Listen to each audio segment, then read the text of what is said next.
तो हेलो मेरी डियर साथियों, कैसे हो? मस्त है ना? बिल्कुल यार, मस्त ही रहना चाहिए। तो भाई जीडब्ल्यू परिवार में आप सबका बहुत बहुत स्वागत है। और साथियों, हम क्लास 12th मैथ में आज चैप्टर नंबर 1 पे 1.2 प्रश्नावली पर आ गए हैं। और आज भाई हमारी 1.2 प्रश्नावली चलने वाली है बहुत अच्छे तरीके से, बहुत मस्त तरीके से, ठीक है ना। आप, मुझे उम्मीद है आप सब ना फलन के प्रकार और मैंने आपको जो 1.2 के सारे एग्जाम्पल करा दिए थे वो सब आप देख कर आए होंगे, है ना। क्योंकि अगर आप ये देख कर आए होंगे तो हल्का सा आपका बेसिक बना होगा, है ना। मतलब आपको चीजों को पता चलेगा कि अपन कर क्या रहे हैं। और अगर आपको यही पता ना चले कि आखिर करना क्या है तो मतलब आपका नहीं निकलेगा, ठीक है ना। तो अगर आपने इन वीडियोस को नहीं देखा तो भैया हमने आपको बिल्कुल प्लेलिस्ट जनरेट कर दी है, बिल्कुल प्लेलिस्ट के अनुसार पढ़ें, एक एक वीडियो क्रम से। और क्रम से पढ़ोगे तो आपको पढ़ने में मजा आएगा, और अगर आप क्रम से नहीं पढ़ोगे तो आपको दिक्कत होगी, ठीक है। तो प्लेलिस्ट की लिंक हम वीडियो के डिस्क्रिप्शन में दे देंगे, तो आप देख सकते हो क्रम से पढ़ना, है ना। तो पिछली वीडियोस फलन के प्रकार वगैरह ये सब चीजें पता है, तो आज की वीडियो आपके लिए बहुत ही हेल्पफुल होगी और आज हम इसको कंप्लीट भी करेंगे, ठीक है। चलो स्टार्ट करते हैं भाई 1.2, है ना। तो प्रश्नावली 1.2 में हमारा पहला क्वेश्चन है ना। पहला क्वेश्चन क्या है? सिद्ध कीजिए कि fx बराबर 1/x। मतलब हमारा कोई वो फलन है, वो fx बराबर क्या है? 1/x है, ठीक है। फलन हमारा 1/x है। द्वारा परिभाषित जो फलन है वो इस प्रकार है कि r0 से r0 में जा रहा है। अब r0 से r0 का मतलब क्या है? r0 से r0 का मतलब क्या है? यहाँ पर समझो, देखो यहाँ पर क्या है? r0 ऐसा स्टार सा बना है, इसका मतलब होता है r0, है ना। और r0 से r0 में जा रहा है ना। जो भी आपका फलन है वो r0 से r में जा रहा है। r का मतलब तो क्या होता है भैया? Real number. r का मतलब क्या होता है? रियल नंबर, मतलब वास्तविक संख्याएं। जितनी भी संख्याएं हैं वो सब वास्तविक संख्याएं, आपको सबको पता है। लेकिन इस r0 का मतलब क्या है? तो भैया वास्तविक संख्याएं तो है इसका मतलब, लेकिन यहां पर हमें r0 दिया है, इसका मतलब जीरो को छोड़कर सभी वास्तविक संख्याओं के लिए ये फलन है। r0 का मतलब क्या है? जीरो को छोड़कर, जीरो को छोड़कर आप सभी वास्तविक संख्याएं इसके अंदर ले सकते हो, केवल जीरो को नहीं लेना, ठीक है। जीरो इसमें नहीं है क्योंकि r0 है, ठीक है ना। अब समझ गए? चलो आगे, है ना। तो फलन जो है r0 से r0 में है, एकैकी तथा अक्षादक है, हमें ये बताना है। एकैकी है और अक्षादक हमें ये बताना है, ठीक है ना। चलो, जहां r स्टार जो है सभी ऋणोत्तर वास्तविक संख्याओं का समुच्चय है, मतलब सभी ऋणोत्तर वास्तविक संख्याओं का समुच्चय, कोई दिक्कत नहीं इसमें, है ना। यदि प्रांत, अब देखो यहां तक हमारा एक क्वेश्चन खत्म हो गया, मतलब शुरू सिद्ध कीजिए से r सभी ऋणोत्तर वास्तविक संख्याओं का समुच्चय, यहां तक हमारा एक क्वेश्चन खत्म हो गया है। अब आगे, यदि प्रांत जो है r स्टार, इसको n से बदल दिया जाए, मतलब इसमें देखो आपका जो फलन है इसमें आपको पता है ये वाला प्रांत है और ये वाला आपको पता है सह प्रांत होता है। ये आपका प्रांत होता है और ये आपका सह प्रांत होता है। तो ये कह रहे हैं कि यदि आपका जो r स्टार है ये वाला, अगर इसको n में बदल दिया, n क्या है? Natural number. n मतलब क्या है? नेचुरल नंबर, प्राकृतिक संख्याएं, उसमें बदल दिया जाए, तब जबकि सह प्रांत पूर्ववत हो, सह प्रांत मतलब ये आपका पूर्ववत हो, ठीक है। पूर्ववत r ही स्टार ही रहे तो यह क्या परिणाम सत्य होगा? क्या ये फिर ये एकैकी और अक्षादक होगा? ये बातें हमें करना है ना। तो ये क्लियर है, आपको क्वेश्चन बहुत अच्छे से समझ में आ गया होगा। दो क्वेश्चन है इसमें, ठीक है। चलो अब हम इसको अच्छे से समझते हैं और करते हैं। हमें चीजें दी हैं वो सबसे पहले तो लिख लेंगे हल करते समय कि भैया दिया है fx बराबर 1/x और ये आपको फलन दे के रखा है। ये बातें क्लियर है। पहला क्वेश्चन हम सॉल्व करेंगे इसका, ठीक है। चलो अब यहाँ देखो, अब हमें क्या करना है? पहली बात, हमें एकैकी प्रूव करना है और अक्षादक प्रूव करना है, दोनों करना है, ठीक है। तो आप यहाँ पर लिख लोगे एकैकी के लिए, ठीक है, एकैकी के लिए, ठीक है। अब सारी चीजें आपको पता है, पिछली क्लास में मैंने एकैकी अक्षादक ये सारी चीजें आपको बताई थी क्या होता है। मैथमेटिकल रूम में अगर हमें इनको प्रूव करना है तो क्या होता है, सारी चीजों से आप परिचित हो। अब अगर हमें इसको एकैकी प्रूव करना है तो बताओ हम क्या मानते हैं, क्या हमारे पास कंडीशन होती है? क्या होती है कंडीशन बताओ? तो आप सबको पता है, अगर हमें इसको एकैकी प्रूव करना है ना, तो हमें क्या करना पड़ता है? मान लेते हैं भैया सबसे पहले x1 जो x1 और x2 हैं ये बिलोंग कर रहे हैं किससे? r स्टार से, ठीक है। पहले तो हम ये मान लेंगे, ठीक है ना। और भाई जितने भी x1 x2 मानेंगे वो सब इससे बिलोंग कर रहे हैं ना, तो for all x1 x2 belongs to R star, ये हमने मान लिया। ठीक है, अगर हमें मैथमेटिकल इसको प्रूव करना है तो हम ये देखते हैं कि अगर इसके आउटपुट जो है ना वो बराबर है, अगर इनके जो आउटपुट है वो बराबर है ना, तो यहाँ ऐसा अपन मान के चलते हैं ना, है ना, तो ऐसा हमने मान लिया कि माना fx1 बराबर fx2। अगर इनके आउटपुट बराबर हैं तो हमें इनपुट जो है ना वो बराबर करने होते हैं। आउटपुट बराबर है तो हमें क्या बराबर करने होते हैं, इसके इनपुट बराबर करने होते हैं। ठीक है, और इनके इनपुट कौन है, जो x1 और x2 है, ये इनके इनपुट है। ठीक है, चलो अब यहां से आप fx1 और fx2 की वैल्यू पुट करो। यहां देखो ध्यान से, तो fx1 की वैल्यू क्या है, देखो अगर ये fx की वैल्यू 1/x है तो fx की वैल्यू 1/x है तो fx1 की क्या हो जाएगी, आप बोलोगे सर 1/x1 हो जाएगी। ठीक है, अच्छा fx2 की क्या हो जाएगी, आप बोलोगे 1/x2 हो जाएगी। मैं बोलूंगा ठीक है ना।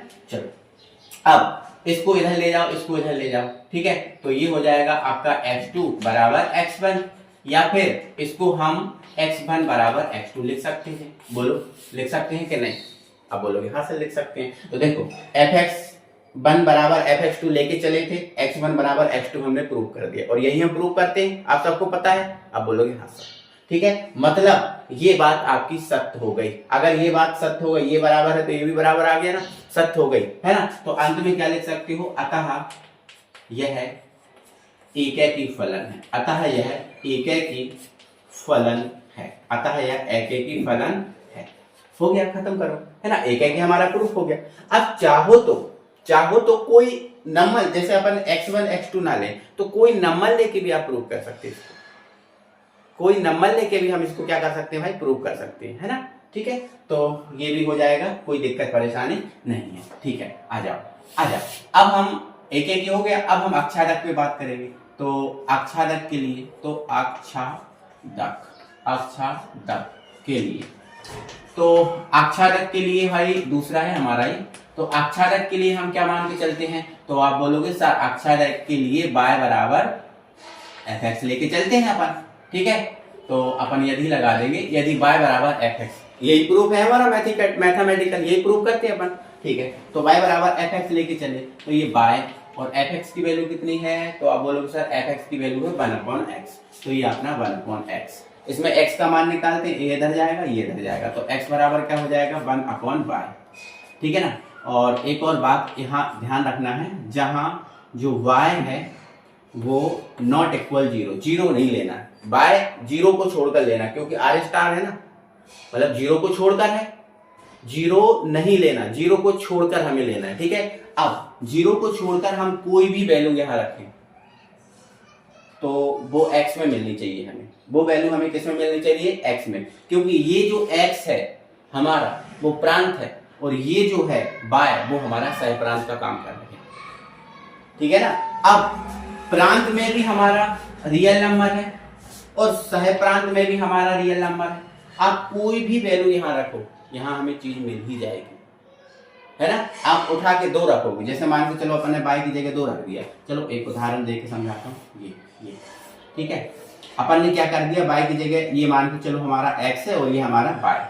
ठीक है, तो अगर ये हमारा प्रांत है और ये सह प्रांत है। ठीक है, और आच्छादक की शर्त क्या होती है कि जो प्रांत है, प्रांत में जो चीज है वो किससे मिलनी चाहिए, सॉरी सह प्रांत में जो चीज है वो किससे मिलनी चाहिए, प्रांत से मिलनी चाहिए, यही हमारी कंडीशन होती है। तो जैसे मान के चलो हमने 2 ले लिया, तो यहां पर अगर हम 2 रखेंगे तो x बराबर क्या आएगा, 1/2 आएगा। अब बताओ 1/2 क्या रियल नंबर में नहीं है, आप बोलोगे हाँ सर है।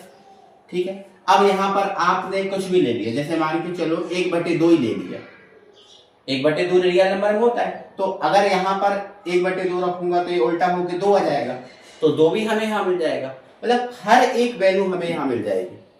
यहाँ y का मान जो भी रखो कोई परेशानी नहीं है, वो हर एक चीज यहाँ पर मिल जाएगी ना। ठीक है, तो अपन इसके लिए जैसे अपन को यहाँ बात, ये बात हमें पता है कि ये हर चीज एक मिल जाएगी, है ना, तो हम यहाँ पर थ्योरी देके इसको समझा देंगे, प्रूफ कर देंगे। ठीक है, क्या लिख देंगे, अतः सह प्रांत का प्रत्येक अवयव, सह प्रांत का प्रत्येक अवयव प्रांत में उपस्थित है। सह प्रांत का प्रत्येक अवयव प्रांत में उपस्थित है बिल्कुल है। और सह प्रांत का अगर प्रत्येक अवयव प्रांत में उपस्थित है, अतः यह आच्छादक है।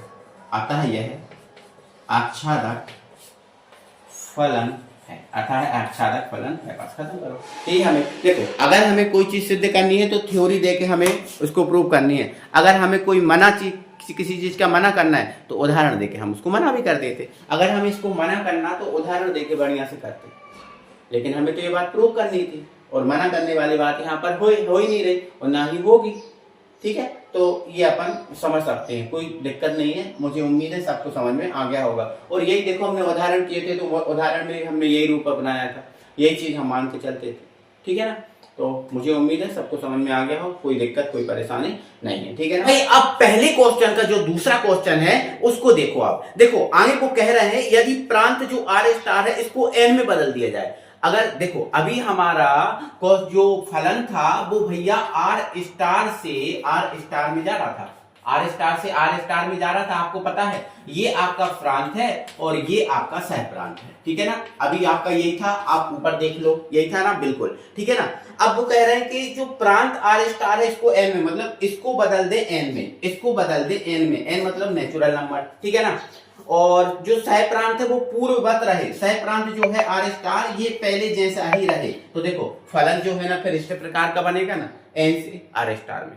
बोलो बनेगा कि नहीं? आप बोलोगे हाँ सर बनेगा, कोई परेशानी कोई दिक्कत नहीं है। ठीक है, तो क्या परिणाम होंगे? क्या जो परिणाम एक और आच्छादक के थे वो सत्य होंगे या नहीं, है ना। तो जब हम इसको अच्छे से जमाएंगे तो फलन हमारा 1/x ही है, कोई दिक्कत नहीं है।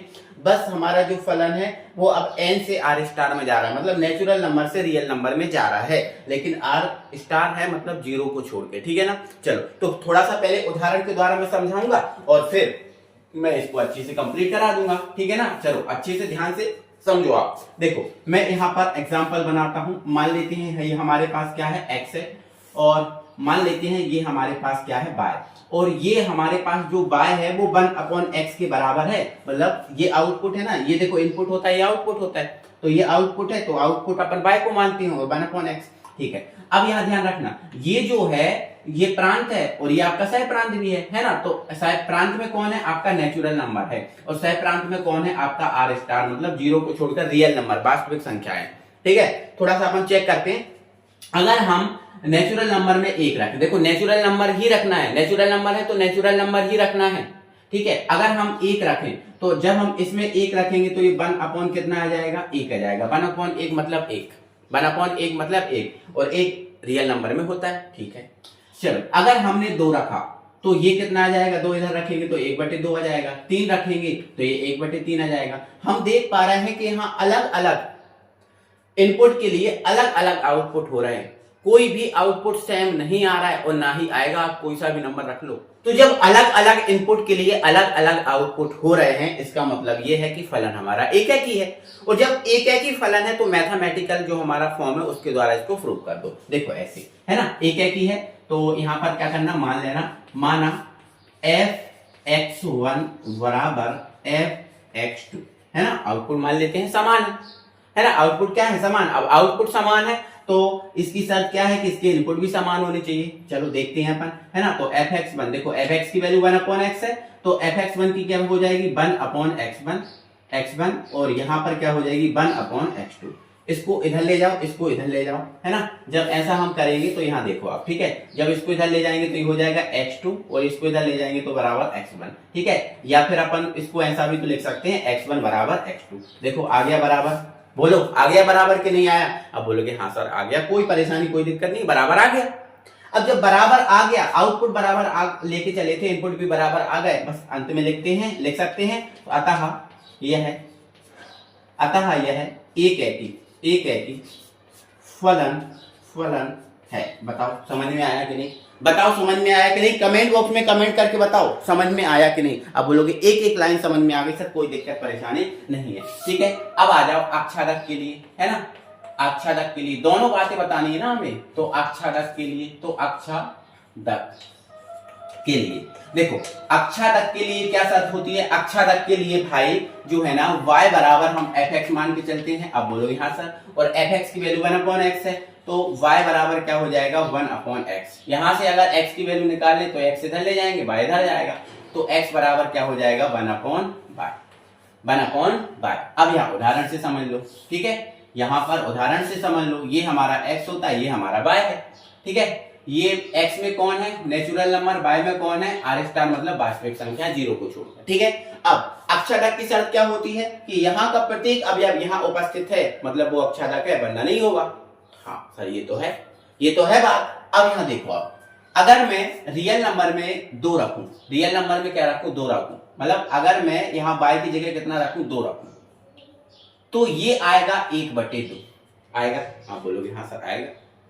अब बताओ क्या 1/2 नेचुरल नंबर में होता है, बोलो 1/2 नेचुरल नंबर में होता है। अब बोलोगे सर नहीं, नेचुरल नंबर में तो 1 से अनंत तक की संख्याएं आती हैं, जो पूरी संख्याएं होती हैं वो बटे वाली संख्याएं नेचुरल नंबर में नहीं आती, ठीक है, नहीं आती, मतलब 1/2 इसमें नहीं आ रहा, मतलब ये अक्षादक नहीं होगा। यहाँ का प्रत्येक अवयव का प्रतिचित्रण यहाँ उपस्थित नहीं है, मतलब ये अक्षादक नहीं है। तो आप चाहो तो उदाहरण देके समझा सकते हो। क्या समझा सकते हो, ऐसा लिख सकते हो, यदि y बराबर 2 जो बिलोंग कर रहा है किससे, r स्टार से है ना, r स्टार से, ठीक है, ये लिख दिया है ना। तब अब अगर y बराबर 2 यहां रखेंगे तो x बराबर कितना आ जाएगा 1/2 आ जाएगा, है ना। अच्छा 1/2 है वो बिलोंग कर रहा है क्या n से, बोलोगे नहीं तो नॉट बिलोंग, ठीक है। तो क्या लिख दोगे, ऐसा लिख दोगे, अतः यह अक्षादक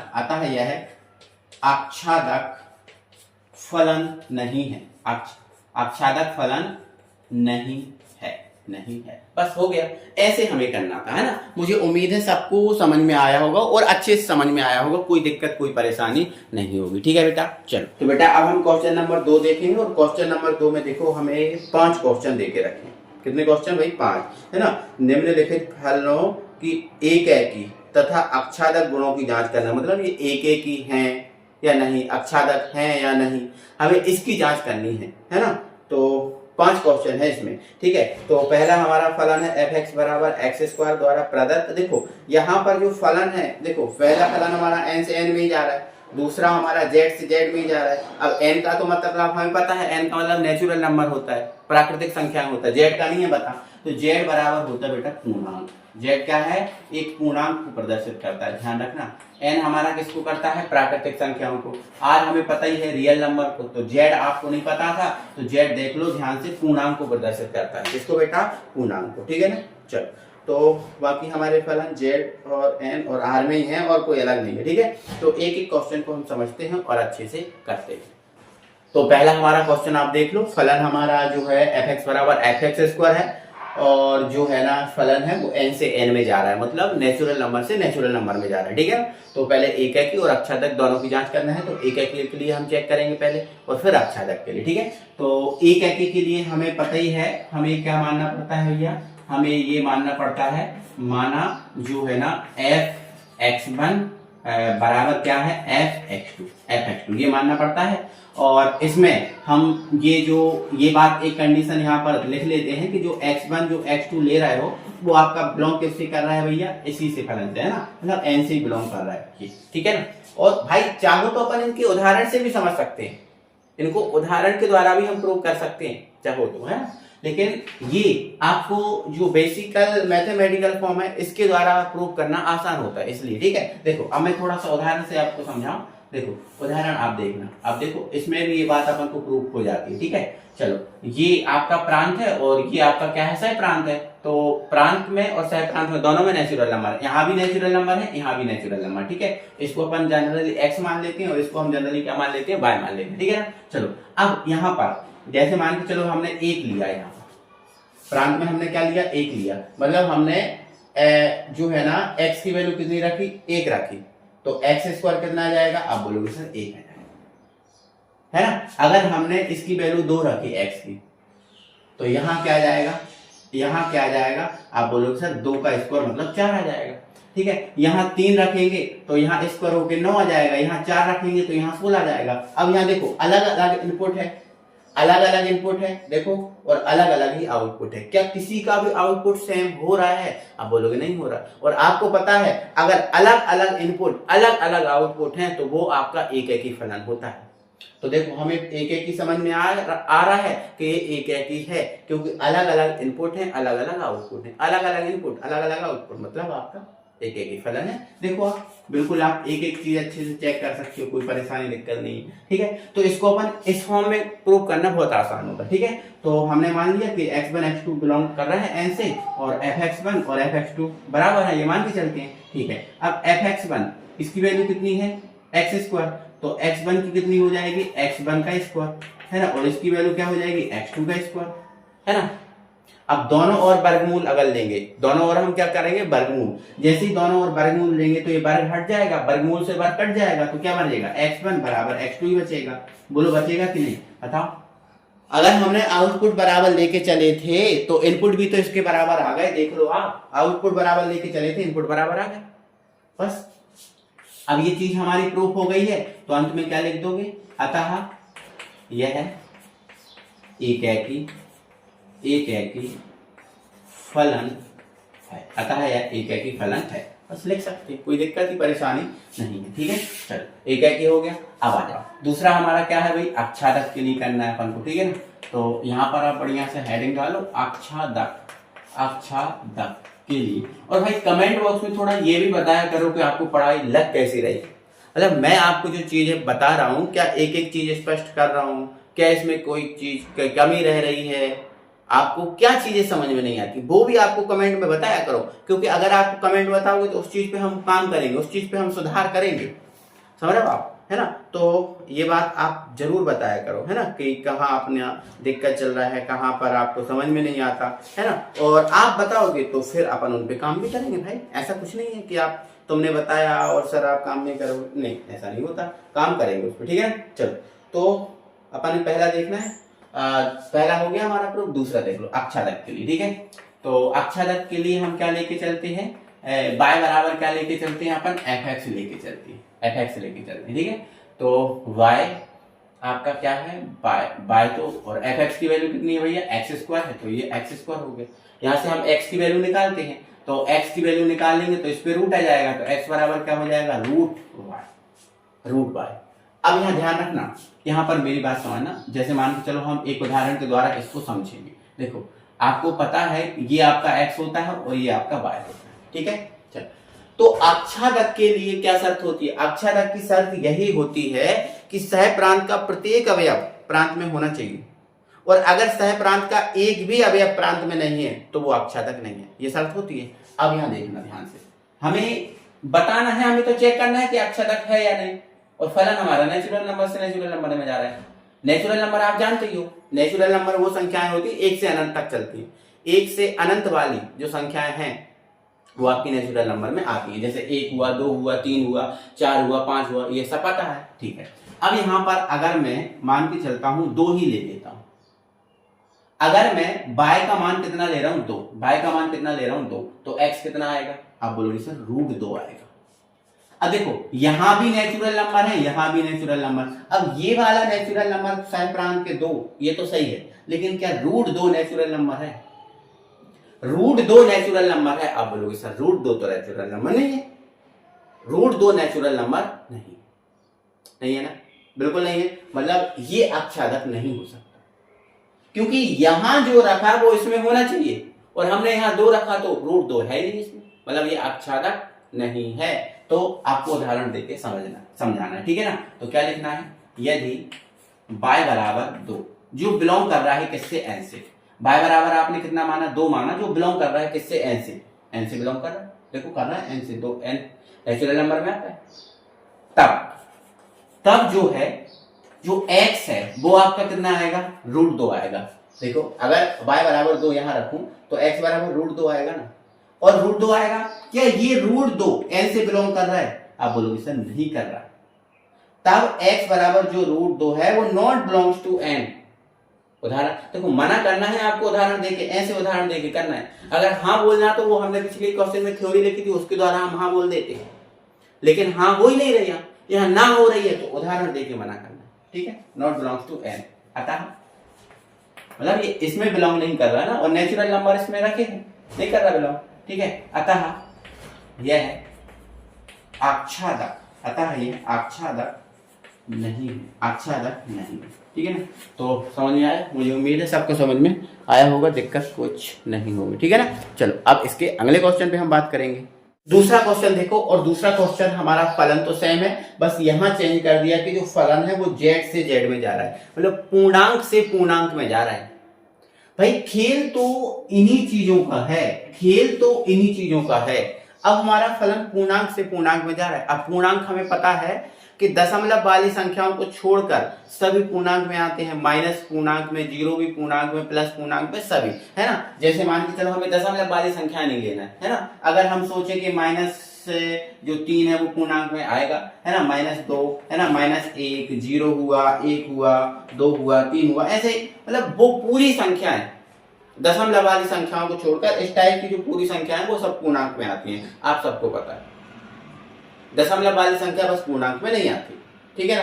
तो पूर्णांक में आपको पता है ये संख्याएं आती हैं। अब हमें एकाकी और अक्षादक दोनों की जांच करना है कि एकाकी है, अक्षादक है, क्या है, नहीं है, जिसे वो देख करना है अपन नीचे, ठीक है। तो पहले हम उदाहरण के द्वारा हम आपको थोड़ा समझाते हैं। जैसे मान के चलो हमारे पास ये x है और ये हमारे पास क्या है, y, ठीक है। मतलब ये हमारे पास इनपुट है, ये आउटपुट है, या फिर यूं समझ लो ये प्रांत है और ये सह प्रांत है, ठीक है ना। चलो अब x की जगह हमें मतलब पूर्णांक में कोई सी भी संख्या ले सकते हो, पूर्णांक में कोई सी भी संख्या, मतलब हमें यहाँ पर x में वो संख्या लेना है जो z में आए, मतलब पूर्णांक में आए। तो पूर्णांक में भैया आपका -1 भी आता है, ठीक है। अब ये आउटपुट है, तो अगर हम -1 इसमें रखेंगे तो -1 का स्क्वायर होगा तो 1 आ जाएगा, +1 आ जाएगा, आ जाएगा। अगर मैं x की जगह प्लस वाला 1 रखूं, क्यों रख सकते हैं, क्या दिक्कत है, रख सकते हैं, कोई परेशानी नहीं है। तो देखो अगर मैं भैया x की जगह 1 रखूं तो x2 जो x² है, सॉरी x² है, वो भी क्या आ जाएगा, 1 आ जाएगा। अब देखो हमने इनपुट अलग अलग रखे, -1 और 1, आउटपुट देखो सेम आ गया, आया कि नहीं। ऐसे ही अगर मैं यहाँ -2 रखूं तो भी यहाँ 4 प्राप्त होगा, क्योंकि x² है, और +2 रखूं तब भी 4 प्राप्त होगा। समझ रहे हो आप देखो अलग अलग इनपुट हैं बट आउटपुट सेम आ रहा है, और जब अलग अलग इनपुट के आउटपुट सेम हो जाते हैं तो वो एकाकी कभी नहीं होता, वो बहु एकाकी होता है। तो एकाकी नहीं है, ये बहु एकाकी है, लेकिन हमें यहां पर मना करना है। तो जब हम मना करेंगे तो उदाहरण दे के मना करेंगे भैया, है ना, उदाहरण दे के मना करेंगे, ठीक है ना। चलो इधर, है ना, तो यहां समझो कि यहां पर यहाँ ऐसा लिख लेना, माना -1 और +1, जैसे -1 और +1 का उदाहरण दे रहा है तो आप ये लिख दो, और -2 और +2 का दे रहा है तो आप वो लिख देना, ठीक है। माना -1 +1 है, वो बिलोंग करते हैं किससे, z से, z है ना अपना, तो z से बिलोंग करते हैं, ठीक है ना, z से बिलोंग करते हैं। तब आपको ये पता है कि f-1 और f जो 1 है, आपने यहां समझ लिया, आपने यहां समझ लिया, दोनों के जो अलग अलग इनपुट हैं लेकिन आउटपुट देखो सेम आ रहा है ना, सेम आ रहा है, ठीक है। तो आपने ये समझ लिया कि f-1 और f जो 1 है इसका आउटपुट क्या है, 1 आ रहा है। आउटपुट दोनों का, -1 का और +1 का, दोनों का आउटपुट कितना आ रहा है, 1 आ रहा है। अगर, और हमें ये भी पता है कि अगर आउटपुट बराबर है तो इनके इनपुट बराबर हमें प्रूव करने होते हैं, बिल्कुल। तो f-1 और ये जो +1 है उसका आउटपुट सेम आ रहा है। अगर आउटपुट सेम आ रहा है तो इनपुट भी सेम होने चाहिए। अगर इनपुट सेम है, आउटपुट सेम आ गया तो चल जाएगा। लेकिन देखो इनपुट सेम नहीं है, आउटपुट सेम है, परंतु यहां लिखना पड़ेगा, परंतु -1 जो है, -1 है, क्या वो 1 के बराबर है, नहीं, तो यहां पर मना करना पड़ेगा, परंतु -1 नॉट इक्वल 1 नहीं है ना। अब देखो इनपुट सेम है, आउटपुट सेम नहीं है, सॉरी आउटपुट सेम है, इनपुट सेम नहीं है ना, मतलब बताओ ये एकाकी होगा क्या, अब बोलोगे नहीं, ठीक है। तो अतः क्या लिख देना, अतः यह एकाकी नहीं है। तो एकाकी के लिए तो हमें मना कर दिया कि भाई एकाकी नहीं है, मना हो गई, एकाकी नहीं है, ठीक है भाई, समझ गए हम, कोई दिक्कत नहीं है। देखो भाई, अब बोलोगे सर अभी तक तो आप वो x1 x2 से कर रहे थे, अब इसमें आप ऐसे करेंगे ना क्या? तो भाई मैंने क्या बोला, अगर कोई चीज मना करनी है तो उदाहरण दे के करना मना, और अगर आपको पता है कि ये तो प्रूफ हो रही है तो फिर डायरेक्ट आप थ्योरी मैथमेटिकल जो फॉर्म है उसके द्वारा आप कर सकते हो। जैसे अभी हमने 2 क्वेश्चन किए, उसमें हाँ हो रही है तो हमने डायरेक्ट उसके थ्रू कर दिया, लेकिन यहाँ हाँ हो ही नहीं रही तो फिर मना करना है तो ऐसे कर सकते हो। ठीक है, अब ये डायग्राम मैंने उदाहरण जो डायग्राम बनाया है ये समझाने के लिए बनाया है, आप ऐसे समझ सकते हो, बाकी ऐसे लिख देना, कोई दिक्कत नहीं, यहाँ बनाने की जरूरत नहीं है। ठीक है, आ जाओ अक्षादक के लिए। ठीक है, तो अक्षादक के लिए हमें y बराबर क्या मानना पड़ता है, fx मानना पड़ता है। ठीक है ना, चलो मान लिया अपने, तो y ये y है और fx की वैल्यू है x²। ठीक है ना, तो यहाँ भी अगर मैं x की वैल्यू निकालूंगा तो √x निकलेगी। ठीक है, √ क्या निकलेगी, x। ठीक है, तो यहाँ भी आप इसको देखो, आप है ना, यहाँ पर आप समझ लो ये x है और ये आपका y है, ये आपका सह प्रांत है, ये प्रांत। ठीक है, तो यहाँ का यहाँ मिलना चाहिए तभी ये बात हमारी जमती है, वरना नहीं जमती। ठीक है ना, चलो अब यहाँ भी पूर्णांक है, क्यों, और यहाँ भी पूर्णांक है क्योंकि फलन आपका z से z में जा रहा है। ठीक है, चलो अब यहाँ ध्यान समझना मेरी बात, ध्यान से समझना है मेरी बात। अगर मैं भैया यहाँ पर 2 ही ले लूँ, क्या ले लूँ, 2, तो यहाँ क्या आ जाएगा, √2 आ जाएगा, √2 आ जाएगा, और √2 की वैल्यू होती है 1.414। बताओ होती है कि नहीं, आप बोलो यहाँ सर होती है, होती है वैल्यू, बताओ क्या 1.414 जो z में है, आप बोलोगे सर नहीं है, ये पूर्णांक है, आप बोलोगे सर नहीं है, तो यहाँ का यहाँ कहाँ मिला, नहीं मिला ना, मतलब ये गलत बात सिद्ध है। ठीक है, अगर मैं यहाँ 3 ले लूं तो ये आपका √3 आ जाएगा, तो ये इसकी वैल्यू होती है 1.717, ऐसे कुछ होती है। ठीक है, तो बताओ दशमलव वाले तो यहाँ हो है ही नहीं, क्योंकि दशमलव वाले पूर्णांक में नहीं होते, तो यहाँ का यहाँ नहीं मिल रहा, मतलब एक आप गलत हो गए। तो उदाहरण के द्वारा आपको मना करना है, मतलब ये अक्षादक भी नहीं है तो उदाहरण के द्वारा मना करना है आपको। ठीक है ना, तो आप ऐसा लिख देना, यदि y बराबर कितना है, 2, y बराबर कितना है आपका 2, जो बिलोंग कर रहा है किससे, z से बिलोंग कर रहा है। ये तो देखो 2 और 3 जो है वो z से बिलोंग कर रहा है, कोई दिक्कत नहीं, परेशानी नहीं। ठीक है, व्हाट, तब जो x बराबर कितना आएगा, √2 आएगा। इसकी वैल्यू 1.414 होती है ना, क्या 1.414 जो वैल्यू है वो इससे बिलोंग करेगी, इससे, अब बोलोगे नहीं करेगी। ठीक है, अब थोड़ा सा मैं और एक स्टेप चलो बढ़ा देता हूँ। ठीक है, तो x बराबर कितना आएगा भैया, 1.41414। क्या बताओ ये वैल्यू आपकी इससे बिलोंग कर रही है, आप बोलोगे नहीं, है ना, तो नॉट बिलोंग्स टू, एक मिनट अच्छे से नहीं बना, अच्छे से बनाता हूँ, बाकी कोई दिक्कत नहीं, आप समझ गए हैं, not belongs to z, not belongs to z, बस नहीं करे बिलोंग, मना कर दो, है ना। अतः यह है आच्छादक, अतः यह आच्छादक नहीं है, आच्छादक नहीं, बस आच्छादक भी नहीं है और आपका एकाकी भी नहीं है। क्लियर है बात, मुझे उम्मीद है सबको बहुत बेहतरीन तरीके से समझ में आ गया होगा। क्वेश्चन नंबर 3 देखो बेटा, और क्वेश्चन नंबर 3 जो है वो आपका, इसमें जो फलन है रियल नंबर से रियल नंबर में जा रहा है भाई, रियल नंबर से ये फलन रियल में जा रहा है। ठीक है ना, अब यहाँ ध्यान रखना, अभी पूर्णांक से पूर्णांक में जा रहा था, अब रियल नंबर से रियल में, मतलब ये आपका प्रांत है और ये सह प्रांत है। अगर मैं थोड़ा सा उदाहरण के द्वारा समझाऊं तो ये मान लेते हैं x है और ये मान लेते हैं हमारे पास y है। ठीक है ना, देखो अब रियल नंबर में तो वो सभी नंबर आते हैं, आयोटा वाले नंबर को छोड़कर सभी नंबर रियल नंबर में आते हैं। देखो -1 है तो -1 भी रियल नंबर में आएगा, +1 भी रियल नंबर में आएगा, आएगा कि नहीं, और हमारा जो फलन है वो x²। अगर हम -1 यहाँ रखें तो ये x -1 का जब स्क्वायर होगा तो बना जाएगा, और +1 रखें तब भी बना जाएगा। देखो यहां भी इनपुट अलग अलग, आउटपुट सेम आ गया, यहां भी भैया इनपुट अलग अलग है लेकिन दोनों का जो आउटपुट है वो एक आ रहा है। -2 रख लो आप 4 आएगा, +2 रख लो जब भी 4 आएगा, क्योंकि फलन ही आपका x²।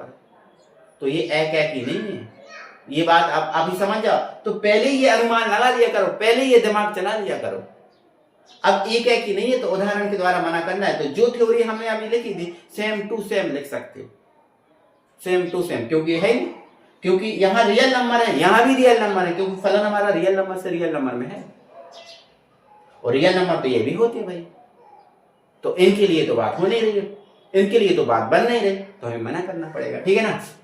तो क्या लिखना पड़ेगा, यदि -1 -1 + 1 बिलोंग्स टू R, अब ये R है तो R से बिलोंग करना पड़ेगा, ठीक है। तब F -1 और F +1 दोनों का इनपुट कितना आ रहा है, 1 आ रहा है, सॉरी आउटपुट 1 आ रहा है। तो आउटपुट जब सेम है तो इनके इनपुट सेम हो जाए तो काम बन जाए, बट इनपुट सेम कभी हो नहीं सकते। क्यों नहीं हो सकते, क्योंकि भैया जो -1 है वो आपका 1 के बराबर हो जाएगा। आप बोलोगे सर नहीं है ना, क्योंकि इसके अंदर जो है वो बराबर नहीं, बस नहीं है तो लिख दो। अतः यह एक एकी फलन नहीं है, अतः यह एक एकी फलन नहीं है, खत्म करो, ठीक है, बस हो गया, बिल्कुल सेम हो गई बात, कोई अलग से अपन ने कुछ नहीं किया है ना। चलो आजा अक्षरक के लिए आजा। तो अक्षरक के लिए वही भैया y बराबर क्या मानो आप, fx मानो, बिल्कुल ठीक है। y बराबर हमने क्या fx, और fx की वैल्यू क्या है x² और x की वैल्यू क्या आ गई आपकी √y आ गई, ठीक है ना। अब यहाँ पर आप एक थोड़ा सा मैं यहाँ पर उदाहरण के द्वारा समझाता हूँ, ठीक है। ये x है, ये आपका क्या है y, मतलब ये प्रांत और ये सह प्रांत, ठीक है। तो प्रांत का प्रत्येक अवयव सह प्रांत में हो तो ये आच्छादक है, वरना नहीं है, ठीक है। चलो अब हमें ऐसी वैल्यू दिमाग लगा के ऐसी वैल्यू मानना है कि जो प्रांत में ना हो, ऐसा आपको ऐसा करना है, ठीक है, क्योंकि ये भी रियल नंबर का फलन है और ये भी रियल नंबर का। अब कौन सी वैल्यू रियल नंबर नहीं होती, मतलब जैसे मान के चलो अगर मैंने यहां 2 रख दिया तो यहां √2 आ जाएगा, और √2 तो रियल नंबर में होता है। लेकिन अगर मैं यहां -2 रख दूं, तो यहां -√2 आएगा, और -√2 का मतलब आप पता है, -√2 का मतलब आपको पता है, क्या है पता, इस -√2 का मतलब होता है √2i, आयोटा आ गया। और आयोटा वाले जो नंबर हैं वो रियल नंबर नहीं होते, आपको पता है। अगर मैंने यहां -2 रख दिया तो यहां -√2 आ जाएगा, आप देख लो। और -√2 वाले जो नंबर हैं, इस -√2 का मतलब क्या है, √2i है, होता है। मैंने आपको पिछली वीडियो में भी समझाया था, क्यों कैसा समझाया था सर, देखो इसको अपन ऐसा नहीं लिख सकते क्या, कैसा, ऐसा कि √2 और -√1 लिख सकते हैं इसको ऐसा, हाँ। और माइनस जो √1 ये इसकी वैल्यू होती है i², नहीं सॉरी माइनस जो 1 है इसकी वैल्यू होती है i², -1 की वैल्यू होती है i², ठीक है। मतलब जो -1 है उसकी वैल्यू होती है क्या, i² बराबर क्या होता है, -1 होता है। तो इसकी जगह हम i² रख सकते हैं कि नहीं। अब जब इसकी जगह हम i² रखेंगे तो ये आपका i² और i² से रूट से स्क्वायर कट जाएगा तो √2i आ जाएगा, और I मतलब आयोटा, और आयोटा वैल्यू जो है ना वो आपकी रियल नंबर में नहीं होती ना। तो बताओ ये बात भी गलत हो गई कि नहीं हो गई ना। तो बस यहाँ पर आप क्या लिख दोगे, यहाँ लिख दोगे यदि y बराबर -2 जो बिलोंग कर रहा है रियल नंबर से, -2 तो बिलोंग कर रहा है रियल नंबर से, -2 तो रियल नंबर में आता है, बट इससे जो प्राप्त हुआ तब x बराबर क्या प्राप्त हो जाएगा आपको, माइनस का √2 है ना। और ये जो है ये वैल्यू किसकी होती है, 2i की, मतलब आयोटा जो not belongs to r, belong नहीं कर रहा है यहाँ से, आयोटा वाली वैल्यू r में होती नहीं, वास्तविक संख्याओं में कहाँ होती है आयोटा वाली, ये मिश्र संख्याएं हैं, ठीक है। तो अतः यह आच्छादक नहीं है, ठीक है ना, आच्छादक नहीं है, ठीक है।